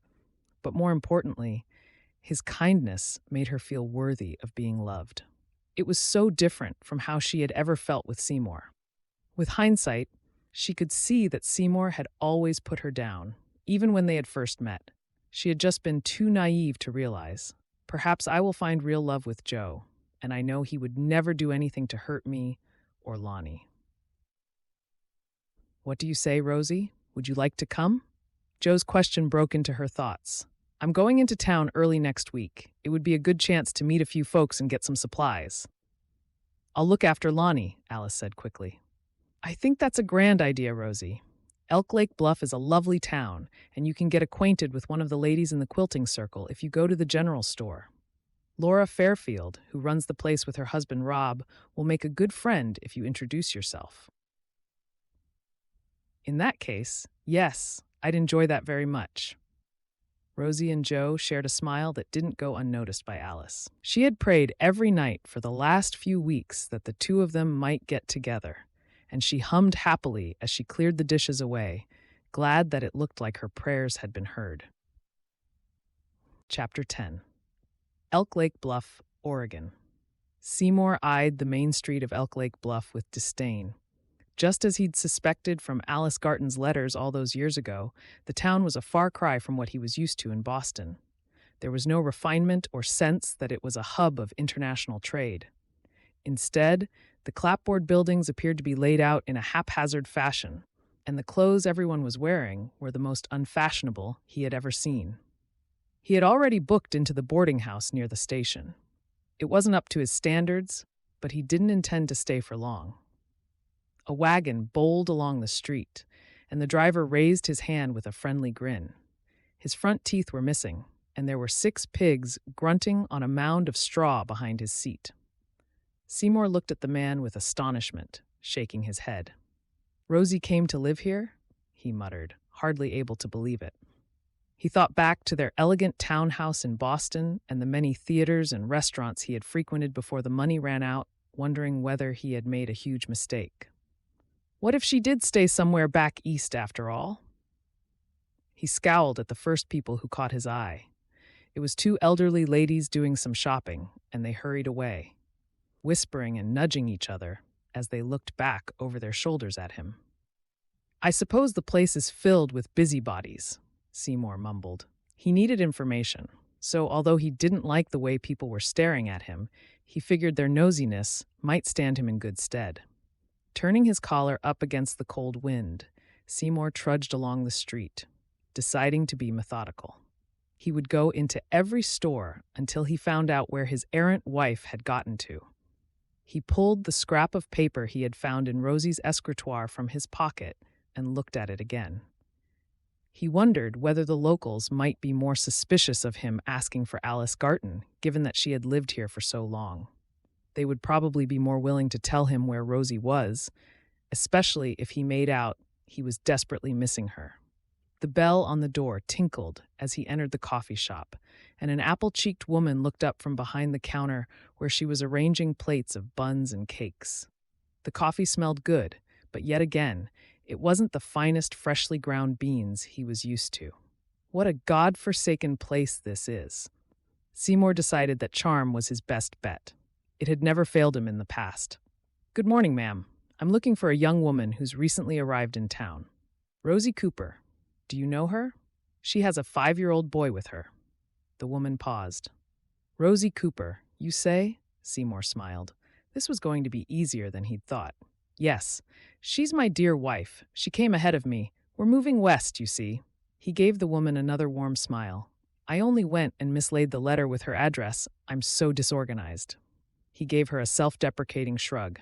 "You look like the kind of person who knows everything going on in town," he added, hoping she would take it as a compliment. She scratched her head, and it was all Seymour could do not to roll his eyes with irritation. "Sorry, I ain't never heard of her," the woman said in a slow drawl. She looked him up and down. "I can pour you a coffee, though. You look like you just arrived, what with those fancy shoes and all. Maybe you could use some food and a coffee?" Seymour curtly shook his head. "I wouldn't drink that muck if you paid me," he snapped, turning on his heel. "That'll serve you right for thinking that I'm the town gossip." The woman's sarcastic comment drifted after him just before he slammed the door closed, taking his irritation up a notch. He looked up and down the street, wondering where Rosie would be most likely to visit. His gaze alighted on the wooden sign of the general store. Even if she was out on the ranch, they would need supplies, and that looked like the place everyone went to. Barging past the women strolling along the side of the street, he hurried toward it. He had a gut feeling he was getting closer to Rosie, and the thought of her fright at seeing him spurred him on.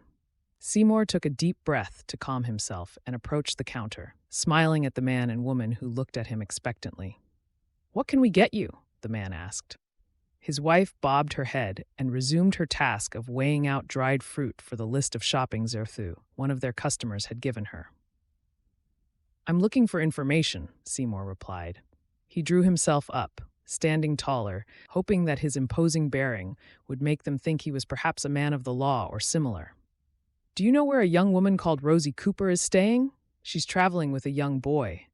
Arrived a few weeks ago, I believe." The man glanced at his wife.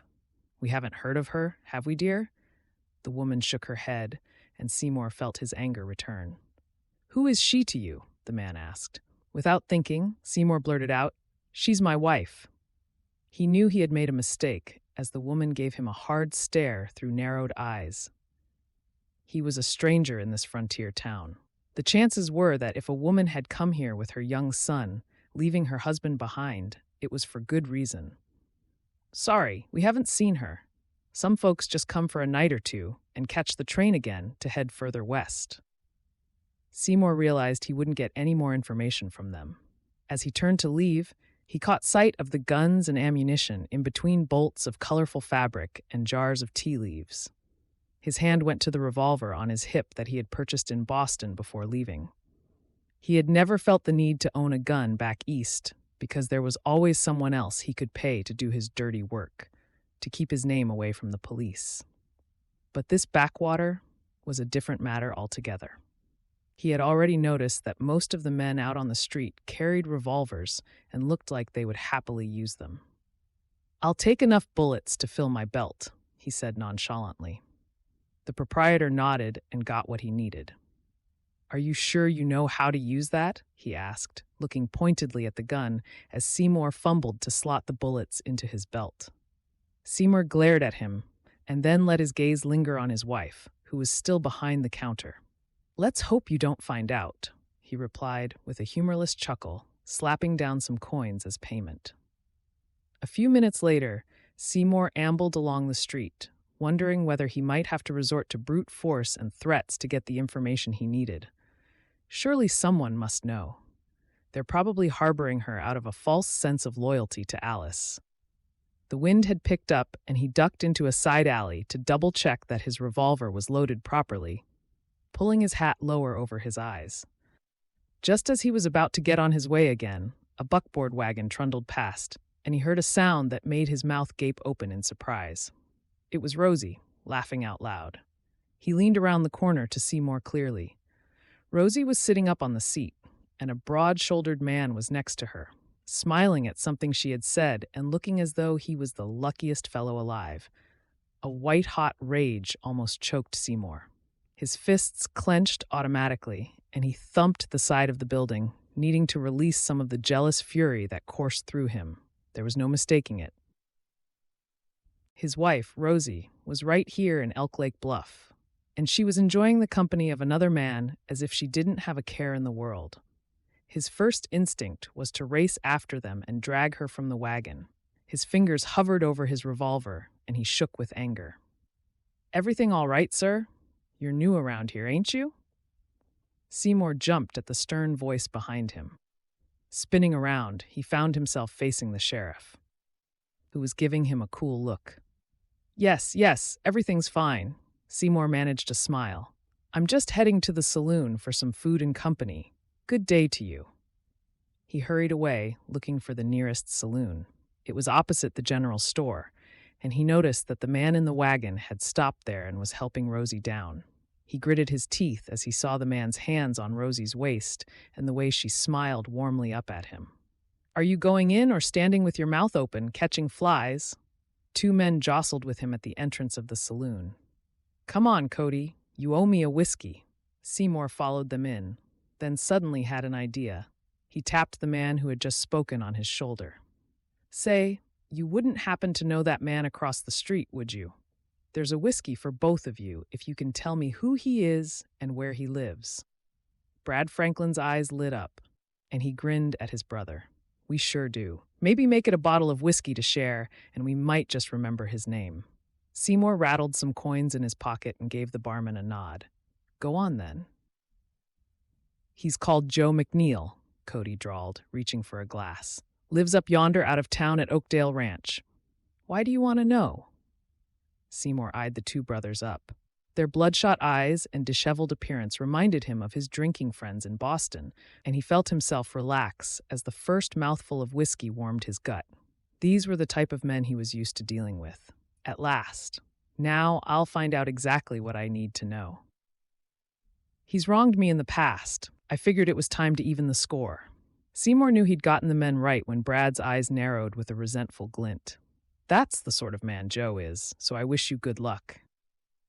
He slapped Cody on his back. "It's about time someone took Mr. McNeil down a peg or two, ain't it, brother? He thinks he's better than everyone else, the way he takes care of that simpleton boy and works for free on Alice Garton's ranch. Seymour nodded for the barman to pour 3 more whiskeys and pulled up a stool. Now he had what he wanted. He had plenty of time to find out about the man who was fraternizing with his wife and enjoy a few drinks as well. "Tell me more," he said, rubbing his hands together. Rosie hooked her reticule into the crook of her arm and strolled around the general store, admiring the well-stocked shelves. She had wondered whether she would miss the shopping in Boston, but this quaint store had everything she needed and more. She paused to look at the balls of yarn and the drawer full of ivory buttons. It would be nice to make Alice a new shawl for Christmas, something to keep her cozy on the colder nights. "You can pick it up if you like. It's good quality yarn." The woman from behind the counter came toward her with a welcoming smile. "I made this for myself from the same yarn." She fingered the scarf around her neck as if to underline her point. "You have so much choice. It's more than I was expecting." Rosie looked up as the bell on the door jingled. Joe had told her to go ahead as he had to order some feed for the chickens, but now he hastened to her side. "I see you've already met," he said with a grin. "Rosie, this is Laura Fairfield and her husband, Rob. They've been running the general store for as long as I can remember. Reuben loves their peppermint candy, so I reckon I'll buy some for him and Lonnie too, please, Laura." He rested his hand lightly on Rosie's arm to steer her toward the counter. "My aunt sends her regards," Rosie said. She reached out to shake hands with them. "I'm Rosie Cooper, Alice Garton's niece." Rob Fairfield pulled his hand back and gave her a strange look before glancing at Laura, who was looking awkwardly at where Joe's hand was still resting on Rosie's arm. Rosie felt herself blush. This wasn't quite the welcoming reception her aunt had told her she would get. "Rosie Cooper, did you say?" Joe frowned slightly. "Yes, Rosie, Alice's niece. She's staying at Stony Creek with her boy Lonnie." "Uh-huh." Rob blinked and gave Joe a worried look. They had been friends for a long time, and it was a friendship he valued. "A man was in here a few minutes ago, looking for you, ma'am." He hesitated. "He claimed to be your husband, seemed kinda agitated." His words hung between them, and Rosie gasped as though she had been doused in ice-cold water. "Seymour's found me. He could be heading to the ranch already, to Lonnie." She snatched her hand from Joe and clutched at her throat, suddenly feeling as though she couldn't catch her breath. "Rosie? What does Rob mean, your husband?" "You have to take me home right now," Rosie cried, cutting across Joe's question. She started running for the door. "Come on, Joe." Terror lent her speed, and she was already unhitching the horse by the time Joe caught up with her. "He'll kill Aunt Alice, and then me, and I'll never see Lonnie again." Her mind whirled with terrifying images of what might happen. She had to get back to Stony Creek to make sure the others were safe. Joe bundled her up into the wagon without ceremony and clambered up next to her. Other than a sharp word to the horse to set them on their way, he sat in stony silence for a few minutes. "Your husband? You're still married?" Joe's eyes were narrowed, and his tone was curt. Rosie turned away from his fierce gaze, feeling the blood rush to stain her cheeks. I can explain," she mumbled. As they rumbled through the town, she glanced down every side street and alleyway, half expecting to see Seymour spring out and pull her from the seat. "I'm listening," Joe said flatly once they had passed the town's boundary and were out in the open countryside. He looked forward with an unreadable expression, not meeting her eye. Rosie felt hope shrivel in her heart. "I'm in love with a man who can't even bear to look at me anymore. And it's what I deserve for not being honest with him from the start." "I am still married to Seymour," she said in a low voice. He's a brute. I ran away from him with Lonnie because I couldn't bear to see him turning his violence on my son." "He hit you and Lonnie?" The muscles in Joe's jaw clenched. "Yes," Rosie said simply. The word was laced with pain as she remembered the bruises and scorn and humiliation which had blighted her life for those years. "Thomas Elliott, my friend's husband, and the family lawyer who worked for Pa, helped me escape. I traveled here under the guise of being a mail-order bride, just for the company on the journey.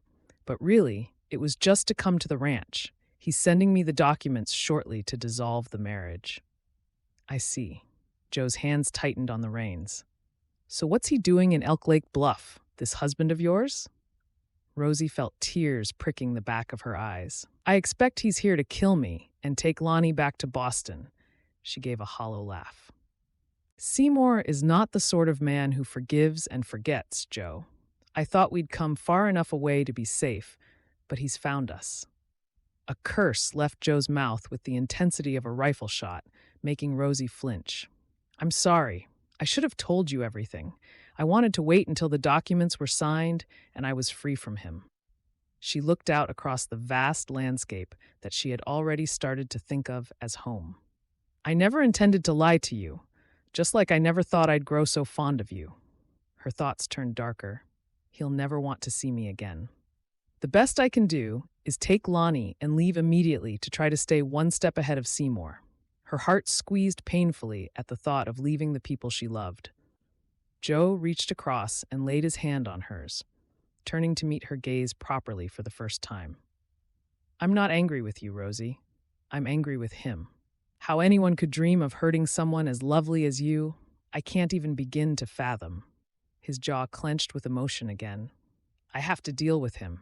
He'll probably come out to the ranch, and I don't want you and Reuben to be in any danger, or Aunt Alice and Lonnie. You must take them to your ranch and keep them safe until after it's over. Joe reined the horse to such an abrupt halt that Rosie jerked forward in her seat. He twisted around and took her face gently between his hands, caressing her cheek with his thumb and looking deep into her eyes. I'm not going anywhere, Rosie. I'm going to be right by your side. No, it's best for me just to pack and leave. As long as Lonnie can stay with you for a while, Seymour might lose interest. It's me he wants to punish. You won't get hurt, I promise, Joe said firmly. He lowered his head and brushed a kiss on her lips. I'm not going to let any harm come to the woman I want to marry, am I? Rosie didn't know whether to laugh or cry. He's cunning, Joe, and angry like you wouldn't believe. Does he know how to ride a horse in this sort of country? Or handle a gun? Rosie stifled a sudden laugh at the absurd idea. Not as far as I know, but I'm sure he wouldn't dare try to shoot me. That's not his style. Seymour flicked the reins and nodded. If he sets foot on Alice's ranch, he'll have me and Reuben to contend with. It will be dark soon, and I've been shooting on this land since I was a boy. You mean a gunfight? Rosie shot him a look of terror. You can't kill him, Joe. I'm talking about defending you and Lonnie, Joe growled. If he tries to kill you, I have every right to defend you, Rosie. The sheriff would know it was self-preservation. Maybe I just need to go somewhere else and try and find work. Lay low for a while, and then make a new start for me and Lonnie. Joe shook his head. Nope, I'm not having you on the run from a brute like him for the rest of your life. Besides, Stony Creek Ranch is your new start, Rosie. Lonnie loves it here, and I think you do too. Rosie nodded. It was true. She wanted to stay and make a life with Alice and Lonnie and Joe and Reuben. You're right. I'm not going to run away from him again. I'm going to make him see sense. That's my girl, Joe said with a sudden grin. We'll be ready for him whenever he shows himself. You're a proper woman of the West now, Rosie. We defend what's right and see the baddies off. He slapped the reins harder, and the horse sprang forward as the dust blew up behind their wagon. Chapter 11. Alice's needle continued steadily, in and out, along the shirt she was hemming for Lonnie as she listened to Rosie. I don't know how he's managed it, Aunt Alice, but Seymour has found us. He's been asking after me at the businesses in town. She unpacked the few supplies Joe had purchased before their hasty return to the ranch. Laura at the general store said he stocked up on bullets for his revolver, she added in a low voice. I figured it would only be a matter of time, Alice replied. She put her sewing aside and stood up slowly from the chair, reaching for her cane for support. Lonnie, be a good boy and fetch my shawl from the bedroom, will you? Lonnie trotted off, happy to help, and Rosie waited until he had gone before continuing. I want you to take Lonnie up the hill to Joe's ranch, Aunt Alice. I can deal with Seymour, but only if I know you two are safely away from here. Alice hobbled toward the stove to make coffee, patting Rosie's cheek softly as she passed. Don't you worry about me, my dear. I've survived floods, bear attacks, and all manner of accidents. not to mention a few unwelcome visits from outlaws passing through over the years. I'm certainly not going to let Seymour drive me from our home." Rosie smiled briefly at the way her aunt had said it was their home, not just hers, but her fears returned again just as swiftly. "Aunt Alice, you don't understand. He'll stop at nothing to take his revenge." The kitchen filled with the comforting aroma of coffee brewing, which seemed strangely at odds with the turmoil in Rosie's heart. "I understand perfectly well," Alice said a moment later. "I've met my share of bullies over the years, Rosie, and what I know is that underneath the violence, they're cowards. If he turns up, Lonnie will be safe in the bedroom, but I will be right by your side. This is my home, and I will defend it and the people I love." Her words echoed what Joe had said, and Rosie realized this was the way of the frontier. Glancing at the shotgun by the door, she saw that it was gleaming. Clearly, Alice had cleaned it while they were in town. "I'm not going to persuade you to change your mind, am I?" Rosie said, accepting defeat. "No, dear, I'm afraid not." "Now then," Alice said brightly as Lonnie returned, "let's get dinner ready. I reckon the weather's changing, and we might be in for a storm later on." She looked at Rosie over Lonnie's head and gave her a reassuring smile. "We made lemon pie for dessert, and Lonnie's already promised me he's going to help me make the plum pudding for Christmas soon." The sky darkened during the afternoon, and Rosie found it hard to settle down to her household jobs. Alice had lit all the lamps, and the cabin felt cozy, but every creak of the timbers set Rosie's heart racing. She had given Lonnie the task of winding yarn in the bedroom to keep him out of harm's way, which was one less thing for her to worry about. She had managed to keep the news of Seymour's presence in Elk Lake Bluff a secret and wanted to keep it that way. The wind picked up, and Rosie heard a clatter outside. Darting to the window, she peered out into the gloom, but other than a loose shingle rattling on the barn, there was nothing to see. Joe was outside, feeding and bedding the animals, and she could see Reuben leading his Mustangs into the corral in the distance for their safety. Every now and then, she glimpsed the glow of a lamp as they hurried to get the chores done before the storm started in earnest. I wish we were all in the cabin. She didn't like being separated from Joe. She closed her eyes for a moment, drawing upon her faith to keep her spirits up. "Dear Lord, in your mercy, please keep us safe from Seymour and grant me the courage to deal with him once and for all so he accepts that our marriage is over." Behind her, the kettle whistled on the stovetop, making her jump. Alice was ladling beef stew into a large bowl. "I'm going to get Joe and Reuben in for dinner, Aunt Alice." Before her aunt had time to reply, Rosie flung her shawl over her shoulders and tugged her boots on. She couldn't bear doing nothing for a minute longer, not when every nerve in her body was stretched taut with worry. Joe had assured her that Seymour wouldn't be so stupid as to ride to the ranch with a storm blowing in, but Rosie's intuition told her differently. Seymour didn't understand enough about frontier life to know it would be dangerous. Instead, he would probably use it as a diversion to gain the element of surprise. As Rosie ran across the yard, the wind snatched at her dress, tangling it around her ankles and slowing her down. She could see Joe in the barn, throwing hay into the racks for the horses. "Are you coming inside now?" she called. "Dinner's almost ready." She wasn't sure if they'd even heard her as the wind caught the barn door, slamming it closed. Suddenly, a movement near the trees caught her eye, and she spun around just in time to see Seymour racing toward her with his gun already in his hand. He was by her side within seconds, and he grabbed her arm, holding her in a vice-like grip. He grinned, but his gaze was cold and hard. "Hello, Rosie. I've missed you." Rosie lifted her chin, determined not to be cowed by him ever again. "Hello, Seymour. What do you want?" He raised the gun and caressed the side of her face with it. "You've led me on a merry dance," he said, scowling at her. "I should beat some sense into you here and now, but I'm going to take care of that wretched aunt of yours first." "You have me, Seymour. Do as you wish, but leave Alice and Lonnie out of it, I beg you. They've done nothing wrong."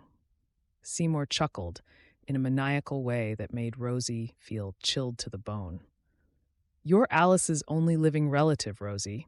I'm sure you would inherit the ranch if she was to die." He looked around him and chuckled again. Then once we've sorted that out, maybe a terrible accident might befall you too, and I'll be able to sell the place and take Lonnie back east."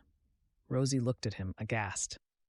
"You've gone quite mad, Seymour. Punish me however you like, but I won't allow you to hurt anyone else." She wrenched her arm from his grip. Just at that moment, the cabin door flew open, and Luna came running toward them, barking loudly. "Get this mangy dog away from me." Seymour kicked out, and Luna snarled, sinking her teeth into his ankles. Overhead, a sudden clap of thunder split the air, followed by a streak of lightning that lit up the sky. "You're mine, Rosie," Seymour shouted. "And all of this too," he said, gesturing wildly at the ranch. "Get away from her." Alice stood on the veranda with the shotgun at her shoulder. "I heard every word of what you said." Just at that moment, the barn door crashed open again, and Joe stood silhouetted in the doorway against the lamplight. "You heard what Alice said," he growled. "Your marriage is over, Seymour. Leave now, while you still can." Rosie saw the rage fill Seymour's eyes, and her heart thudded painfully in her chest. "Joe's right. Thomas Elliot has dissolved the marriage. You never loved me anyway. Go back to Boston and leave us alone." She stood in front of him, trying to make him see sense. "You'll find a wife you do love, Seymour. Please, do the decent thing." With a howl of anger, Seymour raised his hand and swiped the back of it across Rosie's cheek, sending her reeling backward. "You'll do as I say," he roared. Turning toward Joe, he let off a shot. "Joe, you've killed him, Seymour." Without thinking of her own safety, Rosie ran to the barn where Joe had crumpled to the floor. "Don't leave me, Joe," she sobbed. "Not when we've only just found each other." Another shot rang out, and a spray of splinters from the lintel above her head scattered down on Rosie as she knelt next to Joe. Then another one ricocheted against the cabin wall as Seymour spun around with Alice in his sights. "I'm all right," Joe croaked. "It's just a flesh wound." Rosie snatched the gun from Joe's hand and pointed it at Seymour. "It's over," she said, suddenly feeling calm. "If you don't leave now, I'll shoot you dead, Seymour."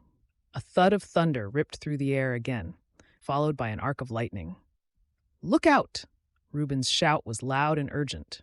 Rosie and Seymour turned just as Reuben's Mustang leapt over the corral fence and galloped toward them. The Mustang's eyes rolled with terror as another flash of lightning lit up the sky, and it skidded to a halt in front of Seymour, flecked in sweat and foaming at the mouth. "You dumb creature, get out of my way!" Seymour cocked his gun again to take aim at the Mustang. "No, don't." Reuben sprinted toward them, but it was too late. The Mustang reared over Seymour, and Rosie could only watch in horror as it lashed out again and again with its hooves, defending itself and Reuben against the danger that was all around. Seymour screamed in pain as the Mustang landed nimbly on the ground before rearing again. Rolling away, he dragged himself up and crawled toward the trees where he had tethered his horse. "Whoa, boy, whoa." Reuben crooned at the quivering animal, gradually slipping a rope over its neck. "You only have yourself to blame," Rosie called as she watched Seymour scramble onto his horse. Seymour slumped over the saddle, giving Rosie one last malevolent look. "This isn't the end, Rosie," he croaked. He slapped the horse's neck, clinging on for dear life as the horse loped down the hill and the darkness swallowed them up. As the storm lashed the ranch for the next few hours, everyone retreated to the safety of the cabin. "It should have been me saving you, not the other way around." Joe lay on top of the bed and groaned as Rosie gently bathed and bandaged the gunshot wound on the side of his chest.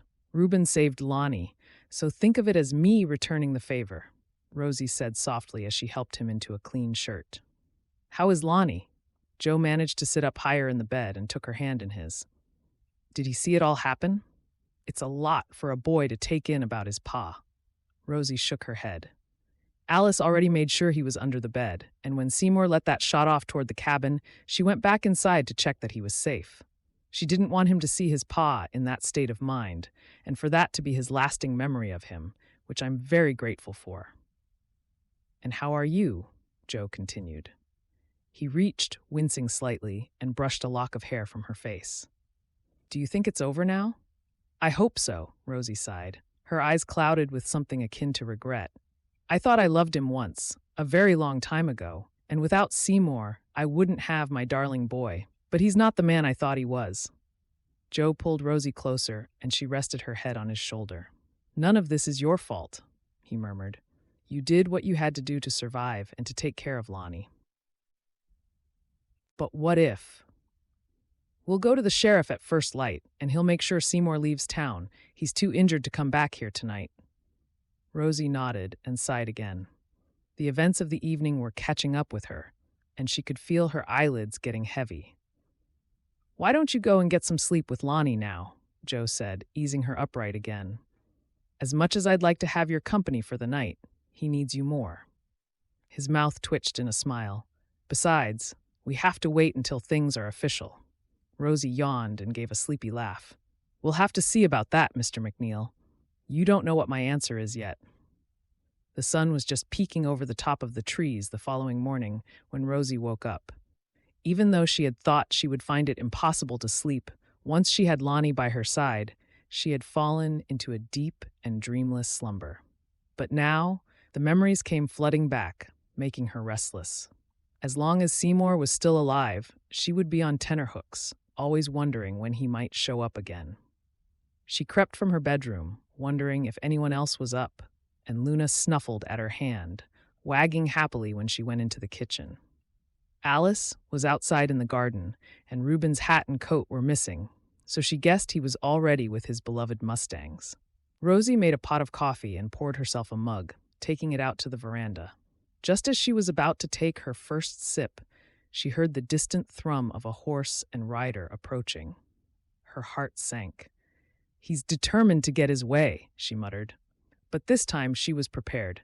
She raced inside and grabbed Alice's rifle. A figure appeared on the track, and Rosie heaved a sigh of relief as she saw it was the town's sheriff. He jumped off his horse and hurried toward her, taking his hat off. "Are you Rosie Cooper, ma'am?" "Yes, Sheriff. What can I do for you?" Rosie wondered how he had known to come out to Stony Creek. "Are you here about what happened on the ranch last night?" The sheriff looked puzzled. "No, ma'am. Well, yes, I suppose I am in a manner of speaking. Am I correct in thinking that you are Seymour Cooper's wife?" Rosie nodded. Until the documents came through from Thomas, she was. "In that case, I have some news. Seymour got into a fight with the Franklin brothers outside the saloon late last night. Apparently, he was bragging about being able to beat them at cards. It was a high-stakes game, and they won, but he refused to pay up." "That sounds about right," Rosie said dryly. "He's a gambler and a poor loser. But if you've thrown him in jail, I'm not interested in getting him released. He can stay there for all I care. It might teach him a lesson." "I'm afraid it's worse than that, ma'am." The sheriff lowered his eyes for a moment. "There was a shootout, and your husband was killed." Rosie sighed, saying nothing. So, after all that, it was his own selfish, arrogant behavior that ended his life. "We've arranged his funeral, but I figured you'd want to know." The sheriff gave her a kind smile. "I know from the Franklin brothers that Seymour wasn't a good husband to you, Mrs. Cooper. He was overheard boasting about the way he used to treat you and your son." Sometimes justice comes in unexpected ways. Joe's voice was soft behind Rosie, and she felt his arm gently wrap around her shoulder, giving her comfort. "We'll come into town in a day or two, Sheriff Ridley, to make all the arrangements." As Rosie watched the sheriff leave, she felt the last of her terror ebb away to be replaced with relief. Seymour had never accepted that he was responsible for his cruel behavior. Instead, he had treated everyone as though they were there merely to do his bidding, and in the end, it had gotten him killed. She turned and gave Joe a smile, this time without reservation. "I made coffee. Would you like one?" He grinned. "I sure would." "And what are you even doing up anyway?" Rosie continued with a chuckle. "You're meant to be resting," Joe shrugged. "I can't rest when I want to do this." He lowered his head and pressed a kiss on her lips, lingering as he enjoyed the softness of them. Rosie hesitated, then let herself give in to the moment, winding her hands around the back of his neck. "Isn't there something we need to talk about first?" she whispered against his lips. Joe stepped back slightly, and she looked up into his bright blue eyes, which were suddenly serious. "You're right," he murmured. "I love you, Rosie. I want to spend the rest of my life with you and care for Lonnie as if he was my own." "Will you marry me, if it's not too soon?" Rosie started to smile. "Yes, I will, Joe. And I want you to know that I love you too. It's nothing like the way I ever felt for Seymour. This is different. Special. It's as if I prayed to the Lord for the kind of man who I'd want to spend my whole life with, and he brought you to us." "Well, actually, the Lord brought you to us," Joe replied with a grin. "But having seen the way you handle a gun like a frontier woman, I'm not going to disagree with you." As they both started laughing, Alice came around the corner, carrying a basket of vegetables. Her eyes lit up as she saw them together. "I guess you'll be making an appointment with the preacher soon, huh?" Rosie nodded. "You were right all along, Aunt Alice. Joe asked me to marry him, and I've agreed." She brushed another kiss on Joe's mouth, feeling her heart beat faster under his warm gaze. "Let's go and tell Lonnie and Reuben the good news." Epilogue. The first snowflakes drifted softly down, looking like sparkling diamonds in the setting sun, and Rosie reined Star to a halt outside the barn. She slipped effortlessly from the saddle and led the mare through the large wooden door. "The cattle are all fine, and Star behaved perfectly." Joe peered over the top of the stall. "I should hope so. You're turning into a very accomplished rider, and Lonnie's not far behind. I reckon he'll be able to come with us checking the boundary fences by spring." Rosie's nose tickled with the rich scent of meadow hay in the barn, and she loosened the cinch on Star's saddle before rubbing her down. The cats were purring loudly, waiting for Joe to pour some milk out for them, and she felt a deep sense of belonging fill her soul. "I won't be much longer," Joe said, hurrying to finish his chores. Rosie was happy to wait, and her thoughts drifted back over recent events. Seymour's funeral had been a small affair, as he had no family other than her and Lonnie. Rosie had placed a bunch of flowers at the grave and said a prayer, asking the Lord to forgive them both for the mistakes they had made in their marriage and for Seymour to find the peace which had eluded him in life, in the arms of God's eternal love. Ironically, the day after his funeral, a letter had arrived from Thomas, full of apologies that it might not be a straightforward matter to dissolve the marriage after all. Rosie had replied the same day, explaining that Seymour had died in a gunfight and sharing her news that she was to be married to Joe at the end of the month. "I'm all done now." Joe rolled down his sleeves and came to stand next to her, snapping her out of her memories. "By the way, I need to go into town next week.